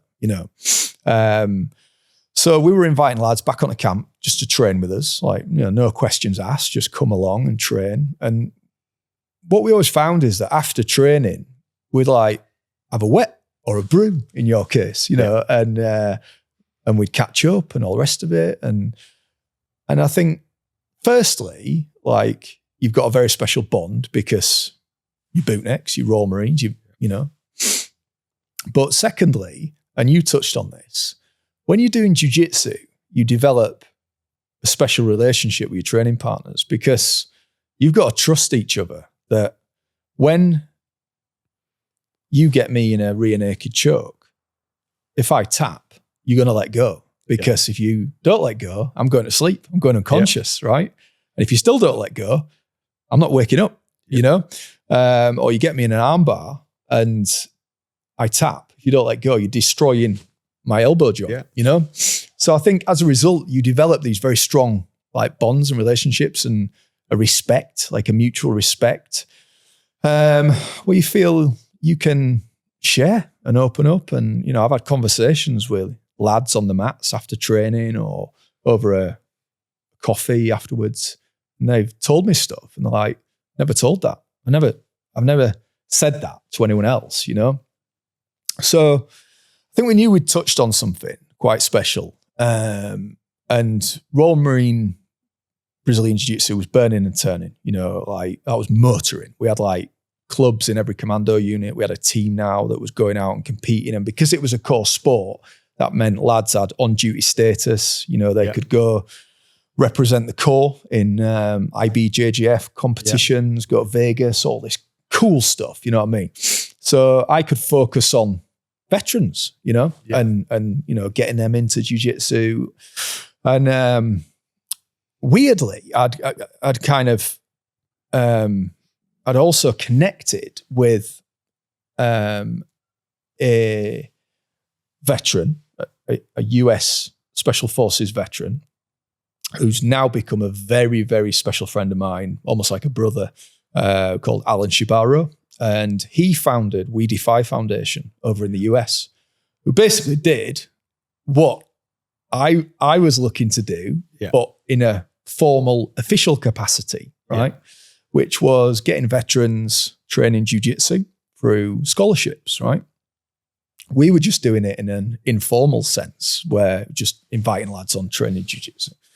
So they were over in the UK, Alan and Chris Werter, another USMC veteran and an absolute jiu-jitsu legend, So I went and met them and offered them the opportunity to basically come and have a visit within the Royal Marines, and we'd show them around and what have you. So I was at 30 Commando at the time, so I brought them down and showed them around, and we got them on the kit and showed them around the mess, and they taught some jiu-jitsu seminars, and we did like a mess dinner, in the evening. And then we went to CTC. We did the same there.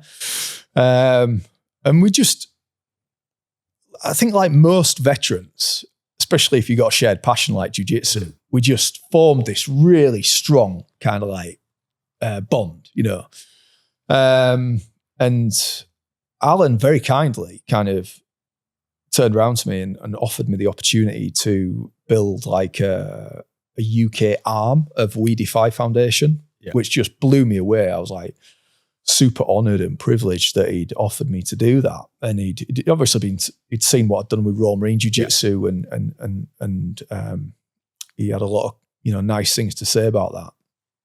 So I thought on it, but I thought it was really important that we kind of had our own identity, because even though, the UK and the US were great allies, you know what I mean? And we served together, and, we've fought together and got some great history. We've still got our own cat badges, do you know what I mean? And, we've got our own history and our own identity. So I thought it was important that if we were forming our own organization, we did the same. And I explained that to him, and he's like, yeah, completely get it, completely understand that, respect it. He said, look, I'm here to help and support anything that you need. He said, but my one bit of advice is get the name right and get the logo right. Yeah. So I went away and I kind of got my sketch pad out and my crayons, and started coming up with some ideas. Yeah.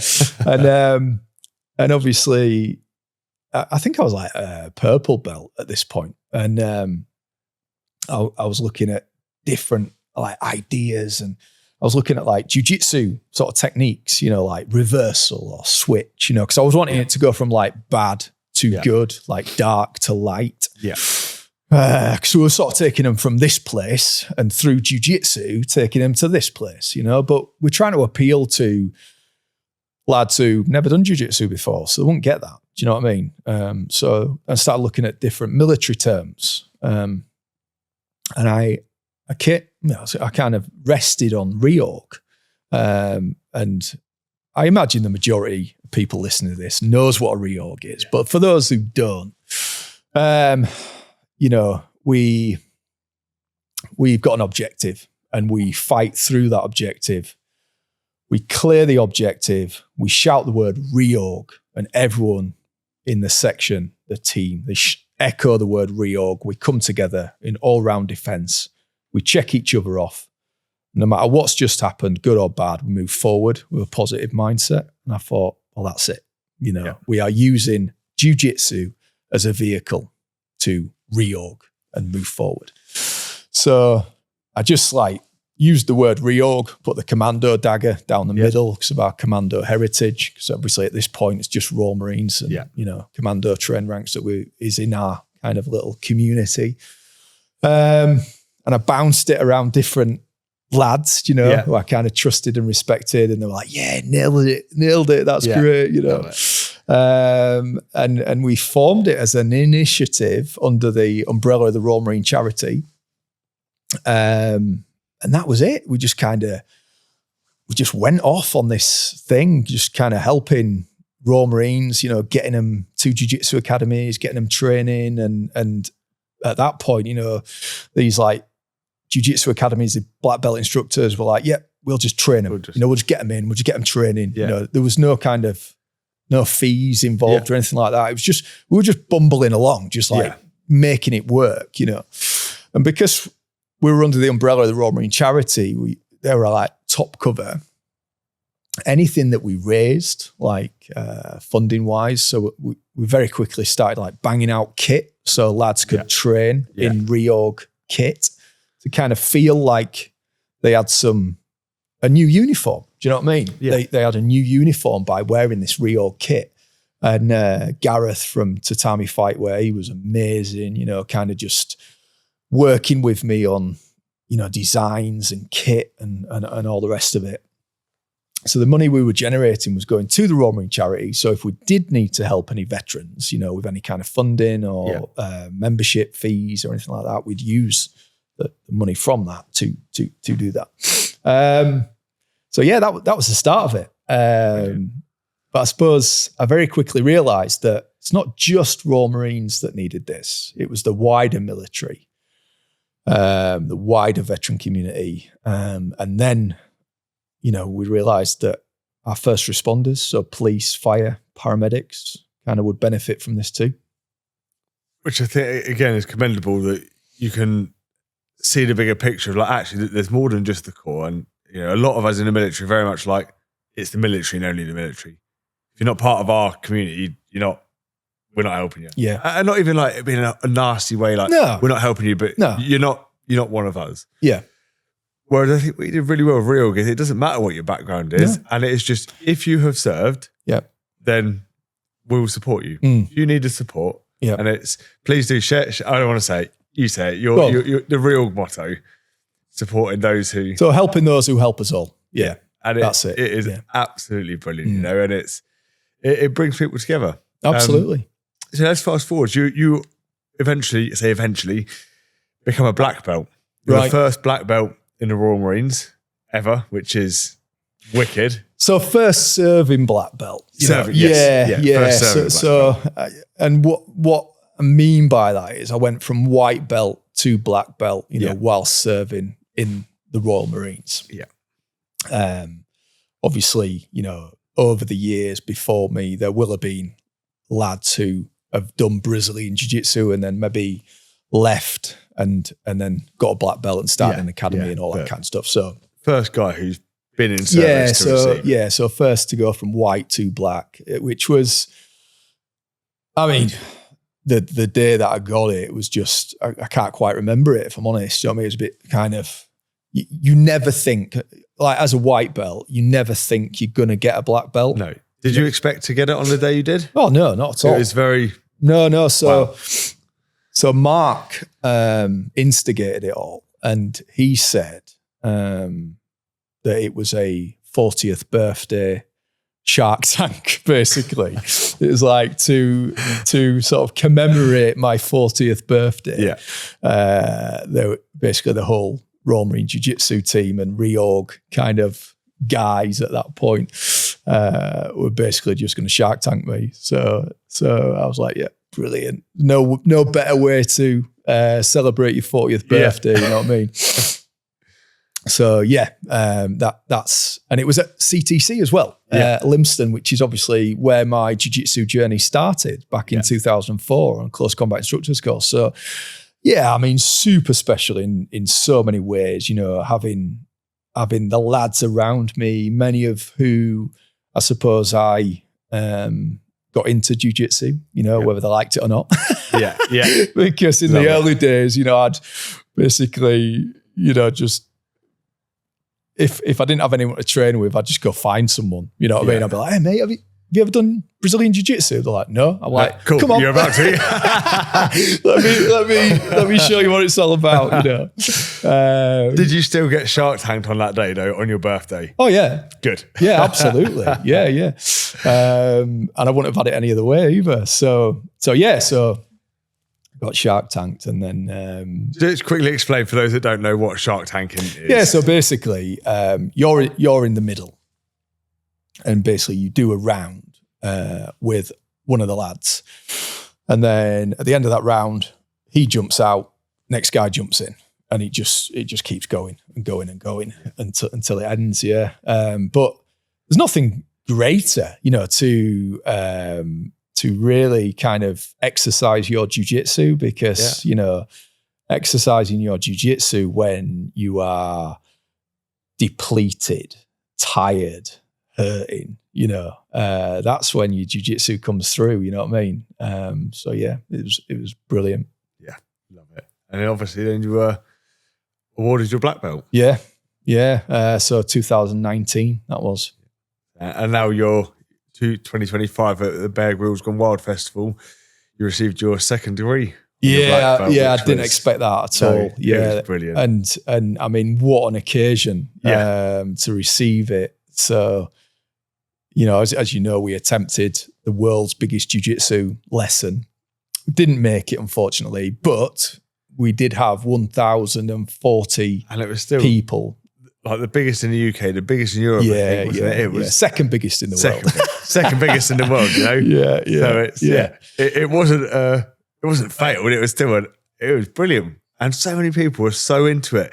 Like mums, kids, the dad, everyone and everybody loved it. That was the win for me. It's like, me and Braulio after the fact, sort of getting into the people, and chatting to them, and people coming up to us and saying, that's our first experience of Brazilian Jiu Jitsu. We're going to go home. We're going to find our local Brazilian Jiu Jitsu school and train as a family. Do you know what I mean? Yeah. Dads, mums, kids, So the fact that we'd given them the gift of Jiu Jitsu on that day was just outstanding. Yeah, it was so good. Awesome. At some point though, around here, before the Bear Grylls Gone Wild Festival, your career ended in the Royal Marines. And I say ended, like, it came to a close after your full service. How was that coming about? You're like, I'm done. This has been your entire life since 19, like your whole adult life of service to Queen and country. Yeah. And that's done. How did you feel knowing that you were like, my service is finished? It's an interesting question, and it's a strange feeling because I always said, like, during my career, my goal, my target was to do 22 years, my full service. And I didn't have like an aspiration or a desire to extend. I think I was very lucky and I was very fortunate that I achieved and accomplished everything that I ever dreamed of as that kid. Do you know what I mean? You know, that kid kind of like reading the combat survival magazines and watching the Commando documentary or whatever, so to have done my full career and achieved and accomplished what I had, and that's from becoming a PTI, skiing down the mountains and the frozen lakes in Norway, and operating in all the different environments, and then I suppose becoming a PT school instructor. That was a massive thing for me, because my uncle was a PT school instructor. So to do that myself and be able to shape the next generation of PTIs, sort of giving them what I knew as a PTI, that was a massive part of my career. So I got to the end of my 22, achieved and accomplished everything that I wanted to. So, and having formed REORG whilst I was in, but under the umbrella of that Royal Marine charity, and then subsequently forming it as an official charity, I got given the opportunity to do that full time. So I suppose retire from the Royal Marines and then run REORG full time. And that was, I've got to be honest, and a lot of my good friends will tell you this, that was never the intention. So my intention was always to leave REORG with the Royal Marine charity, them carry it on, and then I go off and do my own thing, whatever that is. Yeah.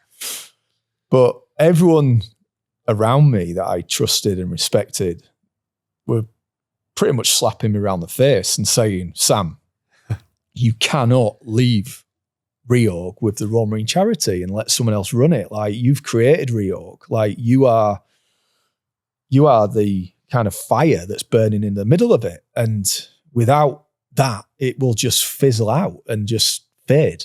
And it took me a while to get my head around that, because it didn't sit well with me that I would be doing that full time. Do you know what I mean?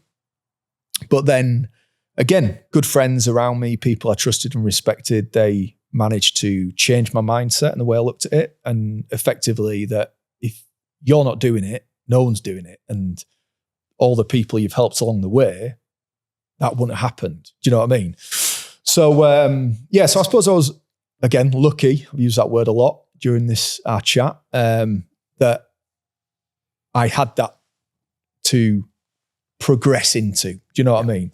And I suppose taking those 22 years of experience and injecting it into this new mission, where we can carry on the fight to help more of our community through REORG. But it felt weird to your question. It felt very strange that something you've done for 22 years, you're not it anymore. Do you know what I mean? So you were a Royal Marine Commando, you're not now, and those commando units you used to just bimble into, remember like running in and out of camp because it's your home. You know what I mean? Yeah. You can't do that anymore. You know what I mean? You get stopped. Excuse sir. What do you want? And it's like, I used to live here. Yeah. Do you know what I mean? Yeah. Did you have any loss of identity coming out? Yeah. Oh yeah. And because it's like you're battling with, who am I now? Yeah. I'm not Colour Sergeant Sam Sheriff anymore. Do you know what I mean? I'm Mr. Sam Sheriff. Yeah. And it's exciting and it's a new chapter and all the rest of it. But yeah, there is that kind of, I mean, I was in the Royal Marines longer than I was alive before it, so it made me who I am. Like I grew up in the Royal Marines, like without a doubt. Like even though I was 19 when I joined, I was still a kid. Do you know what I mean? Like, you don't think you are. Like you pass out of Livingston, you think you think you're an alpha. You know what I mean? Like you're a Royal Marine Commander. Yeah. You're just a kid. You know what I mean? You're just a kid who's done a course, and that's no disrespect. No disrespect, lads, if you've just passed out of Livingston. But when you get to my age, you'll see it. And you don't realize till you get older and you get more experienced, you know. And so, you do all your growing up in the Royal Marines. And you go through a lot of different experiences, you know, highs, lows, achievement, accomplishments, loss of those that you love.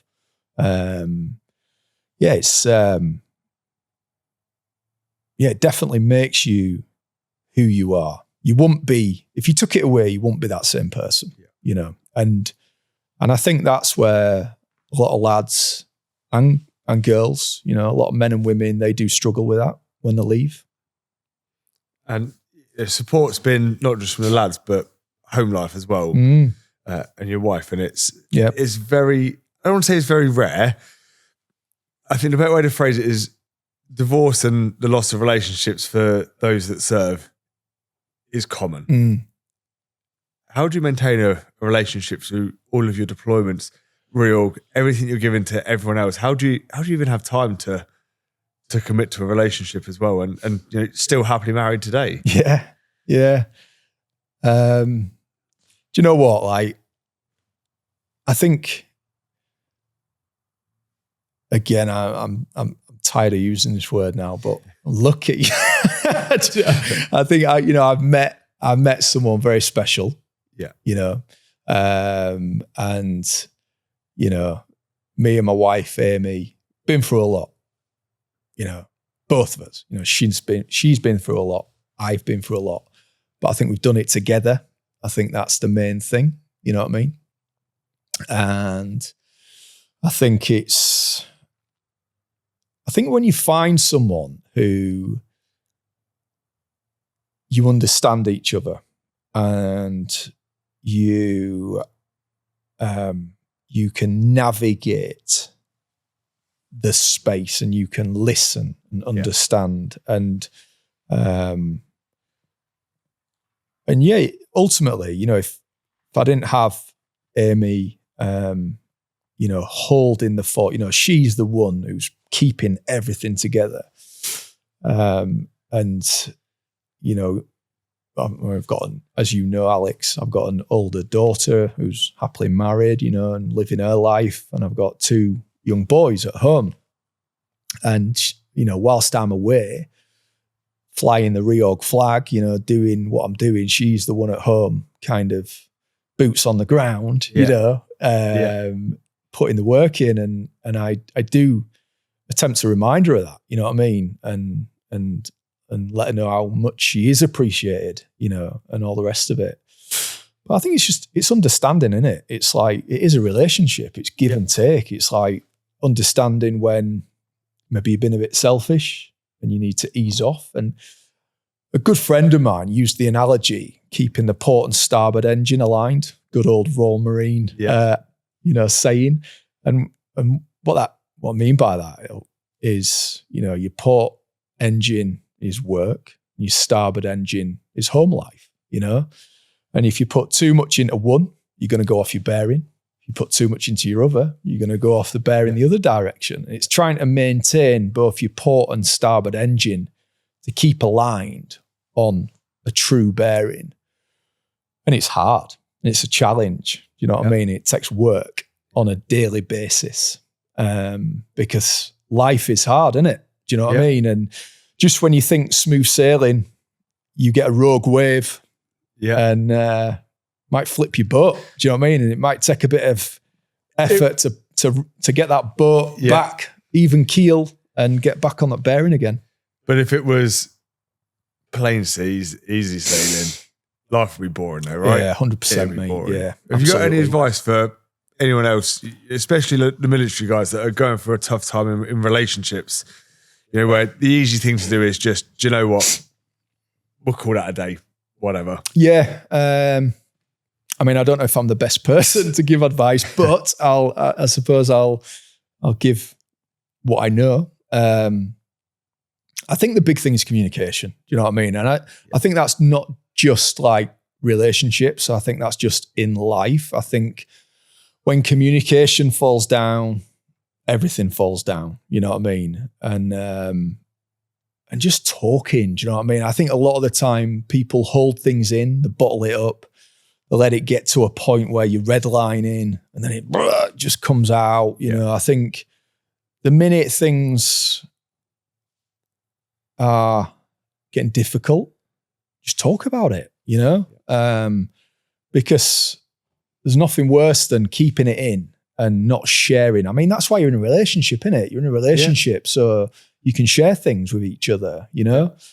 And nothing good comes from hiding things, being secretive, not letting people know. Do you know what I mean? Good or bad, talk about it. And I think you're on the right way then to, I mean, like an injury, innit? Do you know what I mean? If you pick up an injury and you just crack on, you don't treat that injury. And whether that's a physical injury or psychological injury, you know, physical injury or mental injury, it needs treating, you know? Yeah. And, you know, if you go over your ankle and then you just crack on, it's just going to get worse. Yeah. You know, you need to get it looked at by a medic, you know, you need to see what damage is in there, and then you need to treat the cause, not the symptoms, you know? Brilliant stuff. However, there has been a failure, Sam, in your relationship. Oh. You never got her on the mats. No. And do you know what? I never will. You know, and Amy will tell you this, you know, herself. You know, at the end of the day, as much as it pains me to say, jiu-jitsu is not for everyone. Do you know what I mean? So, no, we won't get my wife on the mats, but the boys are on the mats. Yeah. Do you know what I mean? The boys are on the mats. What about your daughter? Any chance of her ever stepping foot on? I don't think so. No, I think she's like her mum. They both like their nails. Do you know what I mean? Yeah, like, winners. Yeah, they like their nails, and that's no good for grappling. I think. Yeah, no. Yeah. Cut your toenails and your fingernails. Exactly. Yeah, that's where it as mat inspection. Let me see your nails. She's like, okay, no problem. REORG is a charity, though. Yeah, money it doesn't grow on trees, and the guys and girls that yourself and the REORG team support, the money has to come from somewhere. Yeah, you know, I'm not trying to blow our own trumpet, but there's businesses like us, there's a lot of businesses that support REORG. Yeah. You raise a lot of money yourself. You're still involved in fundraising, and you seem to have a weird fetish with ropes. And we're going to call it a fetish. So the first two things... An unhealthy relationship. Let's call it an unhealthy relationship. So you've done 100 rope climbs, but I think out of the recent things that you completed was your 24-hour rope climb in your back garden. Yeah. So I think this unhealthy relationship all comes from being a PTI, you know, and I think I need to caveat this by saying that all Royal Marine PTIs, you know, have got a love of ropes, and probably a lot of Royal Marines do. You know, there's maybe a lot of Royal Marines that have got a dislike of ropes, and maybe you give them nightmares. But you know, ultimately, we all get taught to climb ropes, and as a PTI, you teach Royal Marines, and I just personally developed a love of it, you know, and I had 100% record of my recruits, you know, teaching them and getting them to the top. And we used to do like a remedial session on a Saturday, and some lads like hated that, but I was like, that was like my thing. Do you know what I mean? Like I'd have all these different ways to like teach them the technique, because it's all technique, like jiu-jitsu. You know, it's all technique. So that's where the love came from. And my first one was at 4-5 Commando when we were raising funds for the Memorial Garden at 4-5 Commando, garden of like reflection and remembrance. So the CO set us as a unit a mission to go out and raise funds for this garden. So in true Royal Marine fashion, like lads are like knocking out the park. Do you know what I mean? Doing all these mad sort of things. So because I was a PTI, I was unit PTI and unit ERI, I thought I'll do a rope challenge, right? So I set myself the challenge of climbing higher than the world's tallest structure, which was at that time the Burj Khalifa in Dubai.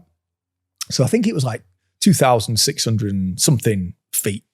And I thought, well, I'll round it up to 3,000 feet, which is 100 rope climbs on a 30-foot rope, right? So I start climbing on the ropes at 4-5 Commando, and I'm doing a few sessions, and I'm thinking, God, I'm doing all right here. Like, I'm doing like, I think one session I did like 40 climbs, and it was like not too bad. Do you know what I mean? I did it over a weekend, like when I was at RM Condo, and then I stopped on one of my commutes, on one of my runs up the line. I stopped at my brother's, who at the time he lived in Halifax, and his daughters were there, my nieces, and I was showing them rope climbing, right, to show them what this challenge was that I was doing. And it was recruits at CTC climbing the 30-foot ropes. And when you have like a moment of dread, where it's like you've messed up. Do you know what I mean? You get that like cold feeling in your stomach. Do you know what I mean? Yeah. And I was watching this video, and I was looking at the length of the rope, and instantly I just knew those ropes were longer than the ones at 4-5 Commando. So it'd been so long since I've been at CTC. Yeah. I just assumed that every single gym in the Royal Marines, they'd be 30 foot, right? Yeah. So I've been like nailing these ropes, right? Thinking I'm smashing this. So I'll go back after weekend leave, and I got one of my mates, and I was like, mate, we need to measure these ropes. I was like, you hold the bottom, I'll climb up and tell me what it is. I'll climb up this rope. And I'm like, what is it? He's like, oh, mate, you're not going to like this. I'm like, just tell me, what is it? He said, it's 22 foot. I'm like, no, like 8 feet short, right? Which doesn't sound like much, but it is, right? So I come down. I'm like, right, you climb up. I wanted like confirmation, right? So he climbs up. 22 feet. I'm like, no. So I had to order a new rope, right? So I ordered a 30-foot rope, and then one of the lads who did like he did like high access rigging. He like rigged himself up, with black marlow and climbing gear and that. Yeah. And he basically worked his way along, and we had like a sloping roof at the gym at 4-5 Commando. So it went from where the ropes were at the lowest end to the highest end, right? So he's climbing along. And this is 30 foot, this rope. And there's still loads of it on the floor, right? And he's going. And he had to go right to the very far end, the highest point of the gym. And that was 30 foot. And it was just massive. It just like completely dwarfed this other rope, right? And I did my first session on it. And I was like, oh, what have I done? What have I done? You know what I mean? It was just honking. In comparison, you know what I mean, to the other one. So I was training on it, and I decided to do it. I set the date, and it was just before we went on Christmas leave. And we actually had Wigan Warriors up. I was taking them for pre-season training prior to, us going on Christmas leave. So they came up, did some pre-season training with us. And it was really interesting, actually, because I was taking them for the week, and then I took them in the gym. We did an IMF session, taught them to climb ropes and got them on the ropes and all the rest of it. So they had an understanding of how challenging rope climbing was.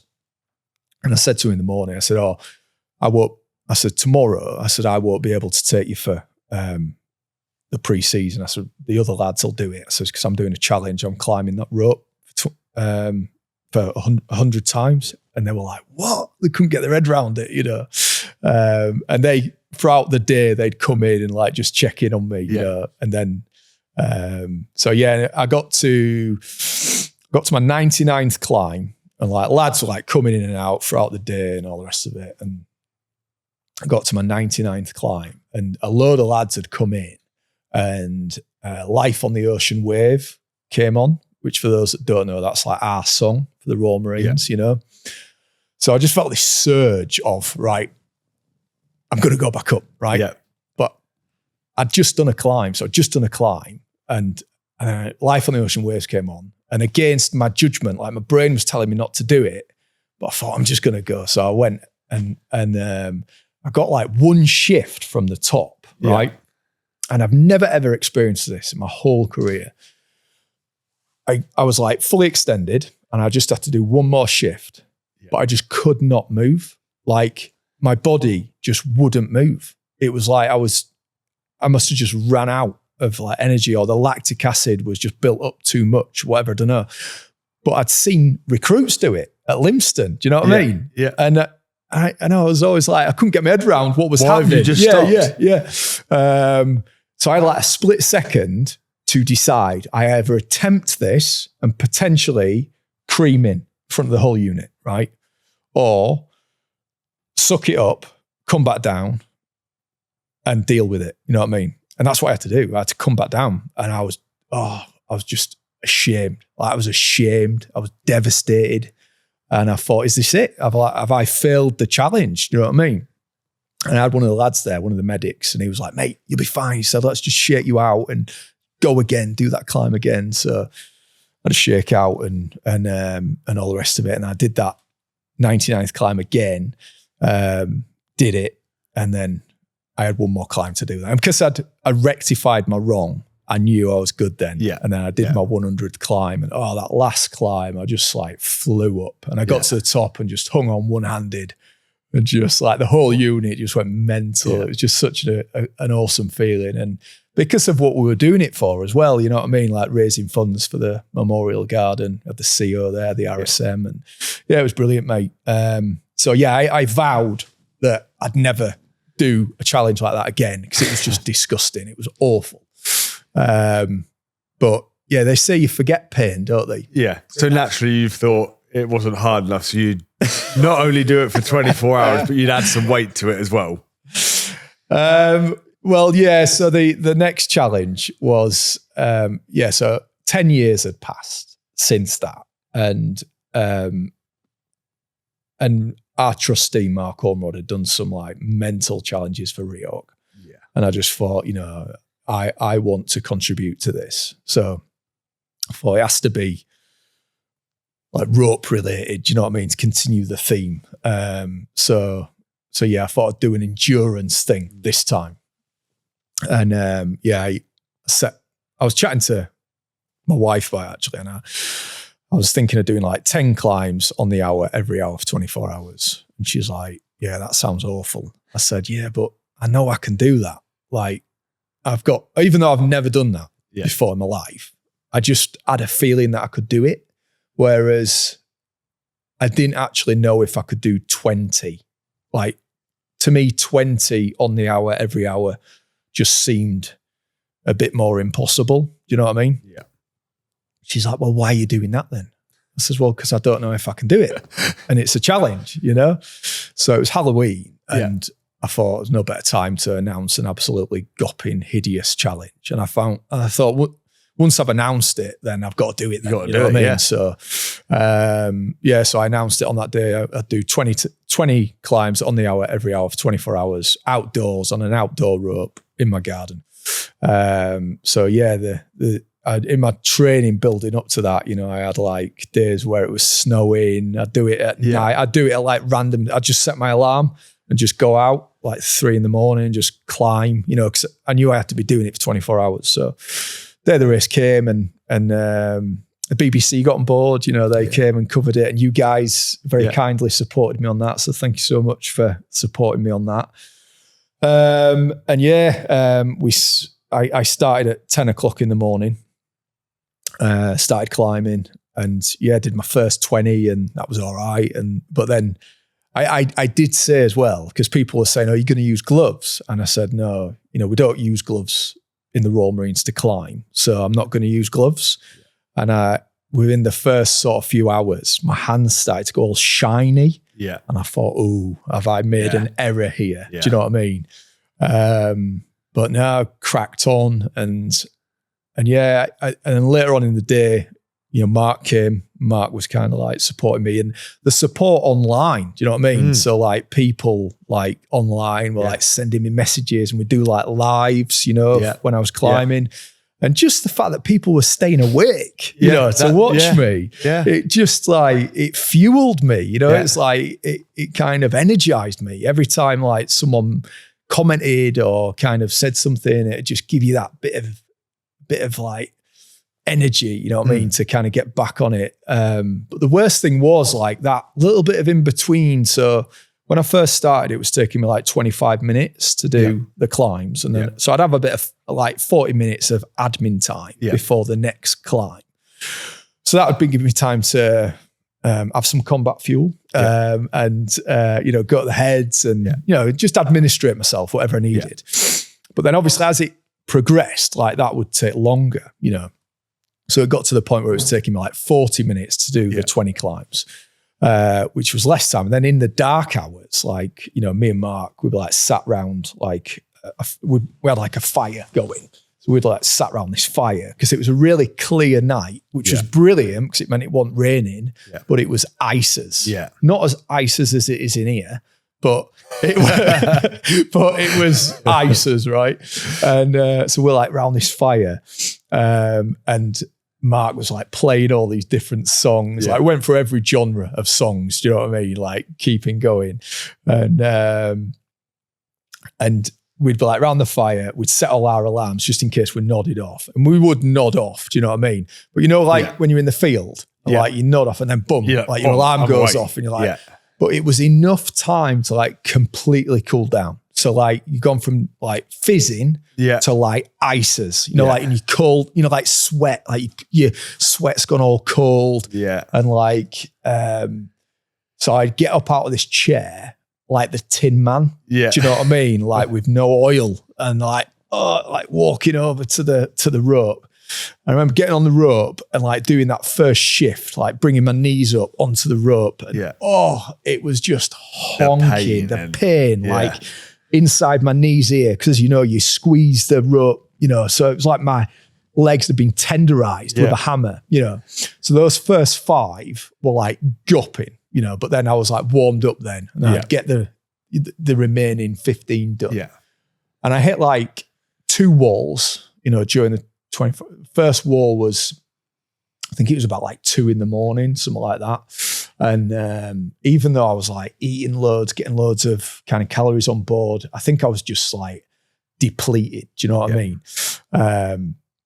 So I just like ran into the kitchen, just like smashed like all this different stuff down. You know what I mean? I like pouring honey in my mouth and and then I cracked on then, and then next wall was like, it was about 5:30 a.m, something like that. And weirdly, Amy had come down. Someone had woke her up and she came down. And I said, Amy, please, can you just go down to McDonald's drive-through? We've got one like 5 minutes down from where we live and get me like black coffee, like ash browns, 2 egg muffins. You know what I mean? Just something. Like fat. I just needed like fat fuel. Do you know what I mean?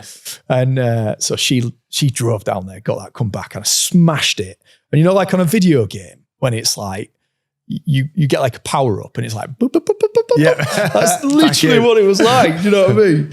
And I'm not for 1 minute advocating McDonald's for athletes, by the way. But if you are doing a 24-hour rope climb challenge, it hit the mark. Yeah. So and then the sun came up. And I thought, that's it. We brought the back of this. Done it. It's done. Yeah. But sit at home. I think one of the highlights was probably so my boys came and saw me when they came home from school, right? And then they got into the pajamas, came out and said goodnight to me, went to bed. And then in the morning, they got up and looked out the curtains and they shouted to my wife, his dad's still climbing. Has he been climbing all night? And I just think like, I suppose really, and I've not thought about this before, to be honest, like going back to what we were talking at the beginning, where I had those memories, which I mean, quite traumatic, really, I suppose. Do you know what I mean? Like with my dad and his alcoholism, to replace that with those memories that my boys have got. Do you know what I mean? Of like waking up, his dad's still climbing, you know, that like just kind of just giving them experiences that maybe might inspire them. Yeah. Do you know what I mean? When they're older, yeah. I hope your kids look at you as you're their hero. Would you say that's fair? It's hard to look at yourself and say, oh, I am to someone else, but it's... Depends what mood they're in. It depends if you send them to bed early. It depends what's going on at the time. But no, I mean, you'd never sort of admit that, would you? But I think, well, let's put it this way: everything I do is for them. You know what I mean? And you know, if I can sort of inspire, motivate, enthuse them just by doing what I enjoy, then that's a bonus in it. Yeah. Do you know what I mean? And maybe replace some of those negative memories I have, you know, with positive memories. And I think, you know, like most of the people that are going to be listening to this, you know, that are part of your Combat Fuel community, who live healthy lifestyles and good, positive habits, you know, I think that the big thing for me is when like I'm in the garden cracking a circuit and then they just come and join me. They just come and join in. Do you know what I mean? Or I might be in the kitchen and I look outside and they're just cracking their own circuit, like copying what they've seen me do. Do you know what I mean? In fact, I must say this actually. So my boys tell me very little from school, right?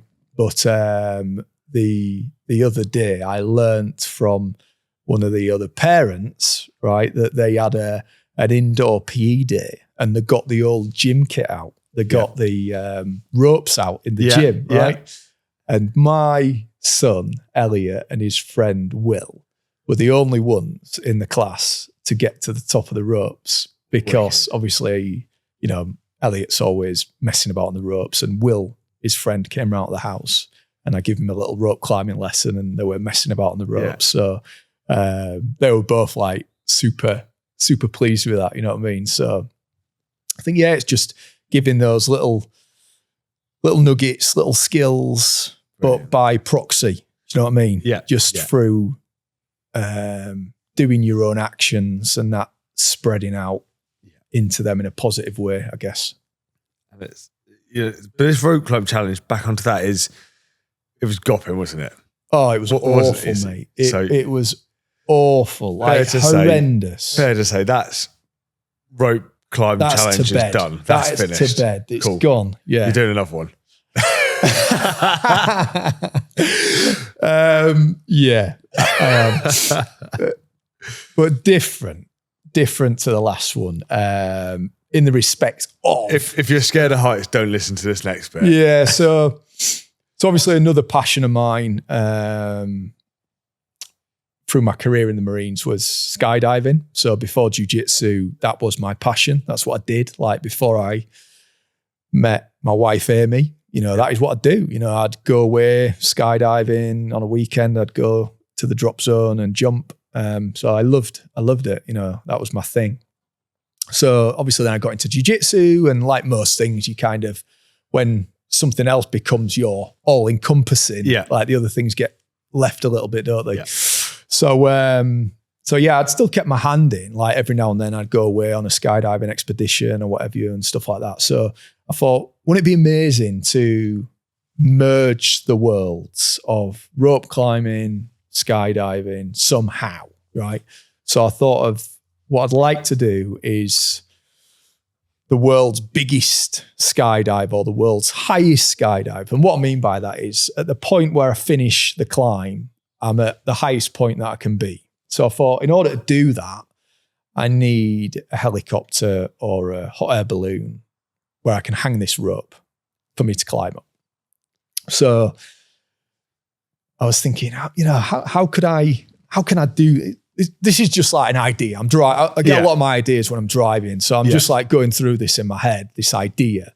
And then weirdly, I had a conversation with a lad who got in touch with me about different projects, and he said to me, so anyway, that there, it was like a fitness event, and he's like, before I go, if you know anyone who wants to do like any mad challenges, we're really looking for people to do like a crazy challenge, the bigger the better. Yeah. And I'm like, that's interesting you say that. And basically just explained to him what I've just explained to you, thinking he's going to be like, nah, you're not interested. Quick cost analysis. Yeah, nah. Yeah. And he went, do you know what? We've got a hot air balloon and we've got a helicopter. Yeah. Let me pitch it to the rest of the team. Yeah. So as you know, this is Grenade, and the owner of Grenade, Alan, had a helicopter and he had a hot air balloon in the shape of a grenade. Yeah. So they get a meeting, right? So I go up to their HQ and we've got like the hot air balloon pilot dialing in and Alan's there and all this and they're discussing it all and they're like, yep. Sounds amazing. Let's do it and all this. And I'm like, oh, I actually need to do this. Yeah. Do you know what I mean? So, so that built. And, but the biggest challenge that we've had throughout all of this has been weather. Like, living in the UK, the weather has just not been right for us. And we have had some, we've had some kind of challenges outside of the weather. So, one of the DZs, there was a terrible, tragic incident, so that put a stop on the project for a period of time. So respectfully, we just kind of let them deal with that. And then we had other kind of, we had other issues, just all like behind the scenes issues, do you know what I mean? And then it had been going on that long that we had a changeover of hot air balloon pilot. Yep. So we've got a new hot air balloon pilot on now. So we're just waiting for the CAA paperwork to come back through. And once that's done, then hopefully we can pull the trigger on it. Yeah. And the new hot air balloon pilot is pretty confident that we should have some good early morning, winter, clear weather, that we can get it done early morning.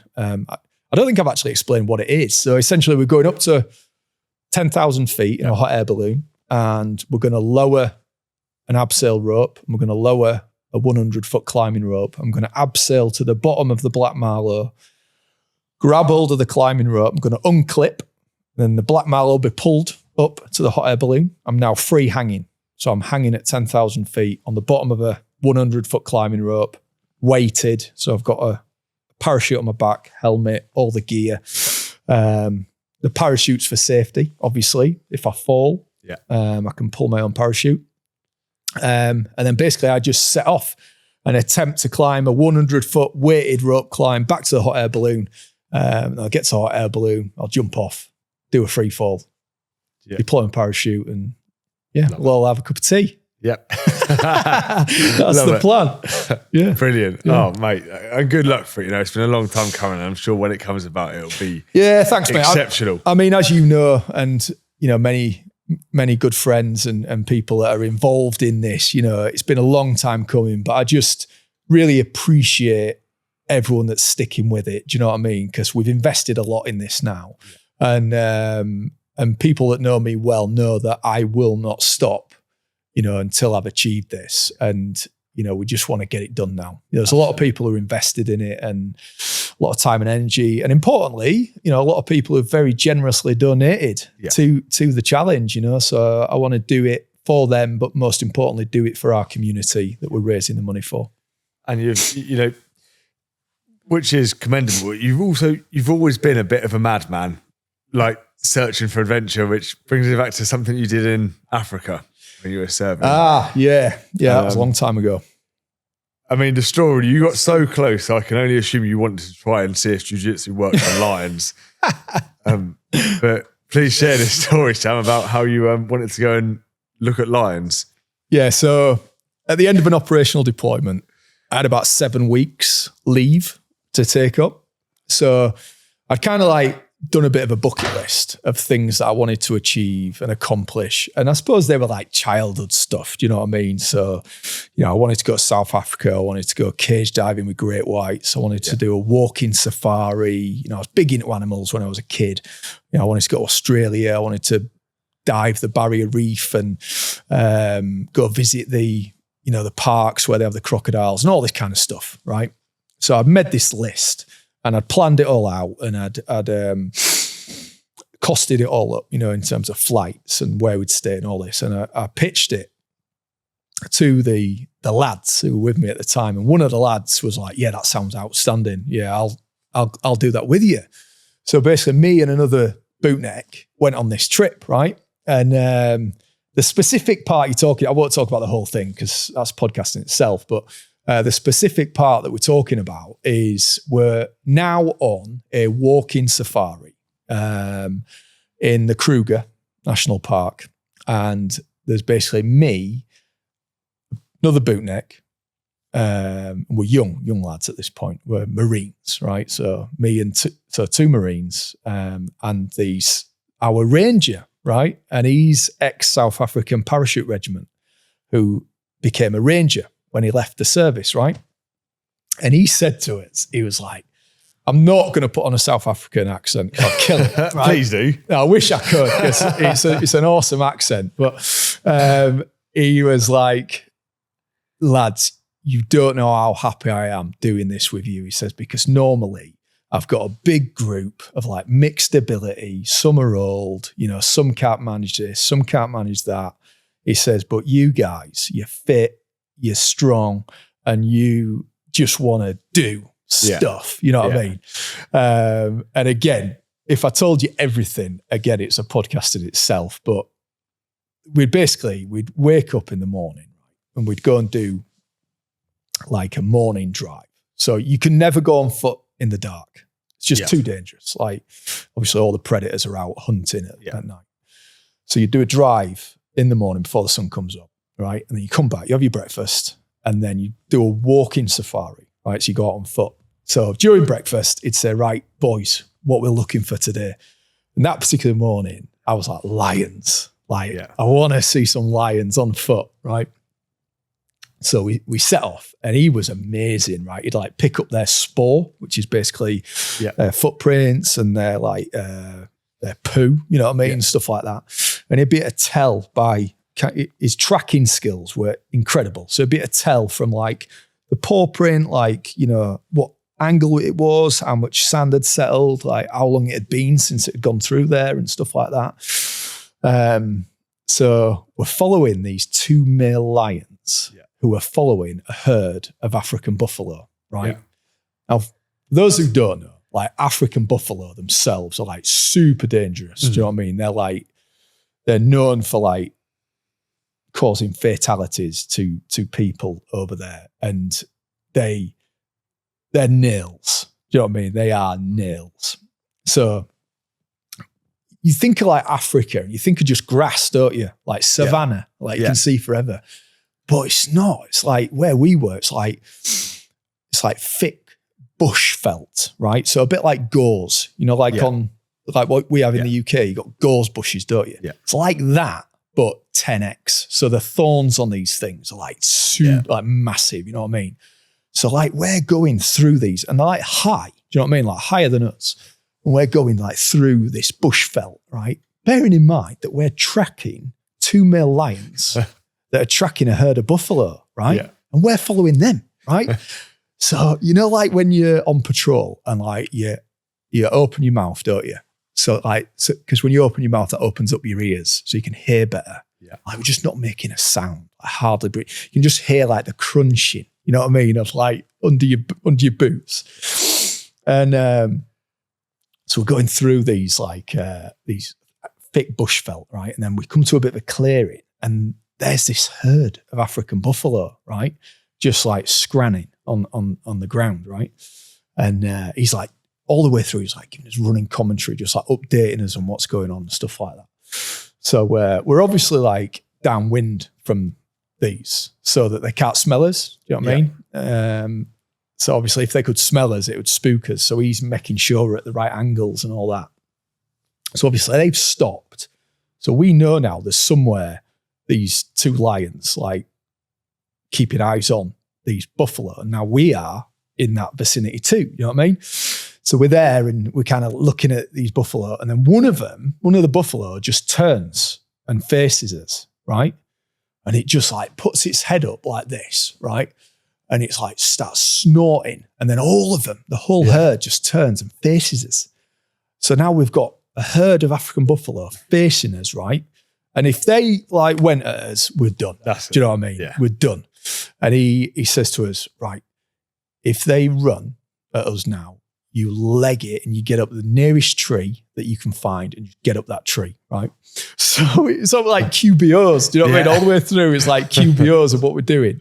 And one of them is like stamped its feet like this and it went as though it was going to come at us. Yeah. So he cocked his rifle, right, to scare them, right? So he cocked his rifle and it did the trick. They all ran back, probably about 10 meters, I'd say, right? Now, what I realized is when he cocked his rifle, he got a blockage. So the round, like blocked in the, so he's like, does like his drill. Yeah. But I'm thinking, if that had actually ran at us then, he wouldn't have been clear his rifle and then get a round off. Do you know what I mean?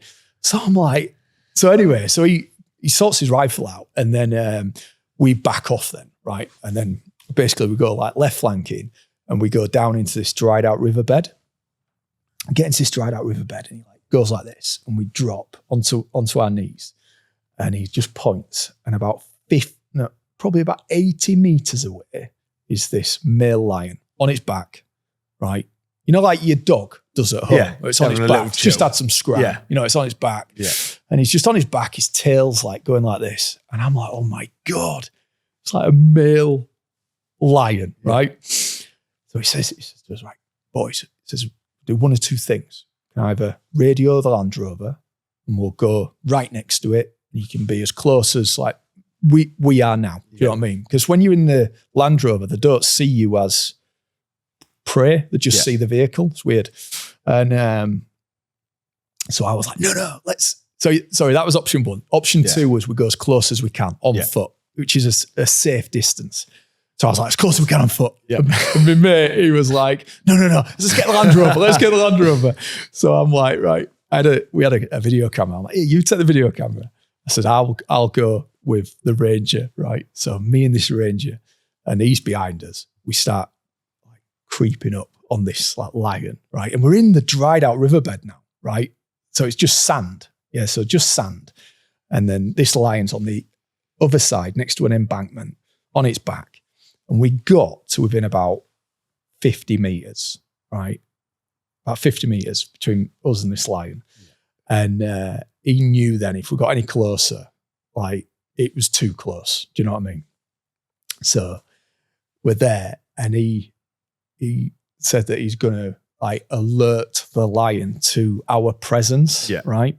So he gets up and he coughs like really loud. And this lion, right, just jumps up and sprints behind this bush, right? Yeah. And it's looking over this bush at us. And he must be thinking, who are these guys? Do you know what I mean? Who are these necky guys? Like, but it blew my mind, mate. Like looking at this like natural born killer that kills on a daily basis to survive. Do you know what I mean? Like, you see lions in zoos and that. And it's almost like is it Madagascar or something, where he like does his hair and he's all preened and everything. To this thing, honestly, mate, scars like all over its face. Do you know what I mean? Where every day it's fighting to survive, you know? And so we're just staring at this. It's staring at us. I'm staring at it in the eyes. And it was just an unbelievable experience, mate. Like the adrenaline rush from that, like unbelievable. So then he's like, right, we're going to walk back now. He says, do not take your eyes off that lion. He says, because when you're looking at it, it sees you as a predator, treats you the same. I don't know if you've noticed, but predators have eyes in the front of their head. So, you know, us, lions, chimpanzees, but prey animals are in the side of the head. you know, like sheep and zebra and all that. And it's so that they can see things that are coming, right? So it says, do not turn away from that lion. And whatever you do not run, right? Yeah. So like walking backwards, right? And we get round this corner, it radios in the Land Rover, we get in the Land Rover and it pulls up right next to it. So then we're like super close to it then. And that's when I was seeing all the scars and all that. And it was just, what an incredible experience. Do you know what I mean? So yeah, that was the dit. That was the dit. So there's many others, but you really have had a life of adventure and call it an adrenaline junkie. Yeah, I think it's fair for most lads in the military. Yeah, I'll give you that, mate. Yeah, I think that's fair to say. Like a lot of military guys and girls. Absolutely, yeah, absolutely. So I want to touch on really quickly is the REORG Open. Yeah, so, you know, there's a lot of charity fundraising efforts for REORG. It directly supports the guys and girls that need it through jiu-jitsu, gym, CrossFit. And you know, should have been done sooner. It took ages to get done. But you know, we're now on the 5th REORG Open. We're about to hit the 6th one. When this comes out, it'll be a week away or so. Yep. 21st of March. Yep. And it brilliant. You know, every time it's sold out, it is fantastic. And you know, an open for jiu-jitsu, anyone can turn up if you've trained. Yep. Train for one day if you want. Yep. Go to your professor, club owner, we'll call them, because I know some people don't like that. Enter, go and compete. You pay your entry fee and all of that money that they've paid. So you get to go and fight, have fun, enjoy it in a safe environment, win some cool medals if you're good enough. And all that money goes directly to sport and charity. It does, yeah. I probably would say I wouldn't recommend entering a competition after one day of training. No. I wouldn't recommend that. But you definitely come along and spectate. We do have spectators too. But yeah, absolutely echo everything you just said there, mate. It is an absolutely phenomenal day. It really is. And I think the reason for that is the people that come to it and make it. People like yourselves, you know, Combat Fuel, you know, our friends and partners and supporters, you know, that REORG family all coming together. And the jiu-jitsu community, you know, we've got 188 supporting jiu-jitsu academies now across the UK. You know, we've helped, you know, since we started as an initiative, you know, we've helped thousands, you know, of men and women find jiu-jitsu. So it's a really great opportunity for all those people to come together. And also those people who've actually never experienced anything to do with REORG, because the REORG Open is open to everybody. You know, it's not just for our military, emergency services and veteran community. You know, we have kids competing, you know, adults, masters, gi, no gi, people who've never been involved with the military or emergency services, but they just want to go to a great jiu-jitsu competition where what they pay is going to help those who help us all, you know, through our REORG programs. Yeah, and it's a brilliant way of doing it. I competed after 12 weeks. Like, compete as soon as you can. You know, you're pretty safe. You know, especially it's run by Braulio's team, isn't it? It is, yeah. So it's essentially the team that run the British Open, run our REORG Open. It's the same team, same family. You know, as you know, Braulio's our head ambassador. You know, and I think what's really nice is having people come up to me, you know, whether it's their first competition or whether they're a black belt who've been involved in jiu-jitsu for like 25, 30 years, all coming along saying, this is the best jiu-jitsu event that I've been to. You know, it's amazing. Yeah. You know, from personal experience, I think we turned up at 3 of them to support before I'd even started jiu-jitsu. And you know, we've got a lot of jiu-jitsu athletes, you know, we support athletes from all different sports, but there's always that pull of like, I really want to do this. I really want to do this. And eventually doing it, and it's, you know, never look back, love it. And hopefully, touch wood, we get to compete at this one now. I wanted to last year. Unfortunately, my appendix decided to go diffy for my body. But yeah, no, couldn't recommend it to anyone else. And I think yourself, Riley, have done a fantastic job at making it such a warm, welcoming and safe environment to go and do jiu-jitsu. And as I said, like, spectators are welcome as well. And it's thousands of people turn up, and it's absolutely brilliant. Thank you, mate. But I mean, we couldn't do it without, you know, the REORG team You know, people like yourselves, you know, Combat Fuel supporting the event, you know, and most importantly, you know, the competitors and the spectators that come along and make the day so special, you know? Yeah, brilliant. Love it. So as we're drawing to an end, I want to get a piece of advice from you. I said it earlier, we talked about your marriage with Amy, but to anyone contemplating joining the military, like one piece of advice for them. To your 19-year-old self, Sam, what did you say to them? Prepare. 100%. If it was to be one word, it's prepare. Because I think the word prepare covers many, many bases. Do you know what I mean? Mentally, just as much, if not more than physically. Do you know what I mean? Because I think, especially for young guys and girls now, you know, looking for a career in the military, there's so much out there for you, you know, online, you know, these courses that you can go on and things like that.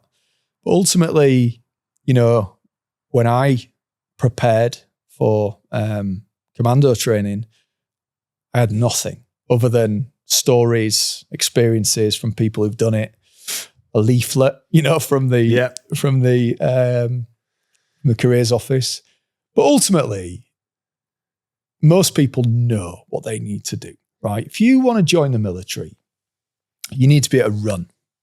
You need to be able to lift your own body weight in space. And what I mean by that is you need to be able to lift it up. You need to be able to press it up, you know? So being able to do pull-ups, press-ups, sit-ups, you know, and doing it at times where you don't want to do it is the big one. All right. Yeah. So it's all well and good going to a lovely gym, you know, they've got the music on and, you know, it's air conditioned and you've got lovely shiny equipment and that. But getting up at 4 a.m, 5 a.m, when the weather's honking, you know, blowing a hoolie and raining and because, you know, when you're in the military, that's what you're going to have to deal with. And I think don't overthink it. You know, I think they're going to build you up when you get there. And I've experienced it myself, both whilst doing it myself, but then also in an instructional capacity, whether that be a PT troop PTI or whether that be head of exercise rehabilitation at Commando Training Center or whether that being in the PT school. We've seen it time and time again where people have essentially tried to do commando training before they've done commando training. Do you know what I mean? So that they're kind of doing weighted runs and all this kind of stuff. And some of them end up getting injured or they turn up too fit and then they peak. They peak too soon. Do you know what I mean? So I'd say listen to the current advice. Listen to those that are serving and listen to those who have served and just don't overthink it. Prepare as best you can. Leave nothing to chance. Do you know what I mean? And ultimately, I think if your desire is strong enough, you'll do it. Because ultimately, everything we do comes down to choice and making that decision. And I think the biggest one is taking that courageous step to pick up that phone, make that call or getting online and booking the appointment. Do you know what I mean? And then just rolling with it from there. Awesome. Sam, thank you so much for coming on. Thank you for joining us. Thank you for your service for our country. Thank you for the service for our armed forces and emergency service veterans. Thanks, mate. Thanks for all your support with REORG, mate. We couldn't pleasure. do what we do without you. And, you know, the Combat Fuel products, you know, they help us to make a difference to our community. So thank you for all your support, mate. And where can people find you, REORG Charity, and how can they support? Yeah, so REORG Charity is reorgcharity.com. That's the website. So if you are part of our community, military, emergency services, police, fire, paramedic, or veteran, and you think one of our REORG programs can help you, okay, get on the website and hit the apply button. If you are a jiu-jitsu academy that's not already supporting REORG, get on there, hit the apply button to become a REORG supporting jiu-jitsu academy. If you would like to support us in a financial capacity, whether that's a donation or buying our kit, then all the information is on the website, and there's regular updates via our newsletter and also on REORG Charity Socials, on the Instagram and LinkedIn. There's a lot of stuff on there about events we've got coming up and new releases of kit and what have you. For me personally, it's Sam _Sheriff on Instagram, and I've just embarked on a new endeavor, listening to people around me. I've kind of resisted it for a long time, but I finally caved in, and I've created a YouTube channel called Through the Mats, and it's essentially pretty much what we've been talking about on here, really. So it's my lessons learned from my 22 years in the Royal Marines and my time on the mats. And essentially, it's my lessons learned through the mats. So whether that's through the mats in a Royal Marine sense or through the mats around the world, training with different people. So on there's going to be jiu-jitsu techniques. I'll probably going to be inviting some friends on soon to do some of their own jiu-jitsu techniques. It's my lessons learned from my time in the military, as a Marine, a recruit, a Marine, corporal, sergeant, colour sergeant, PTI. My lessons learned from different adventures around the world, like some of the things we've been talking about. So, I try and everything I put on there, I try and give a lesson afterwards. So essentially, it's a place where people can go and hopefully get some nuggets of information for free. Sam, thank you very much for coming. Thanks for having us, mate. Really appreciate it. Thank you.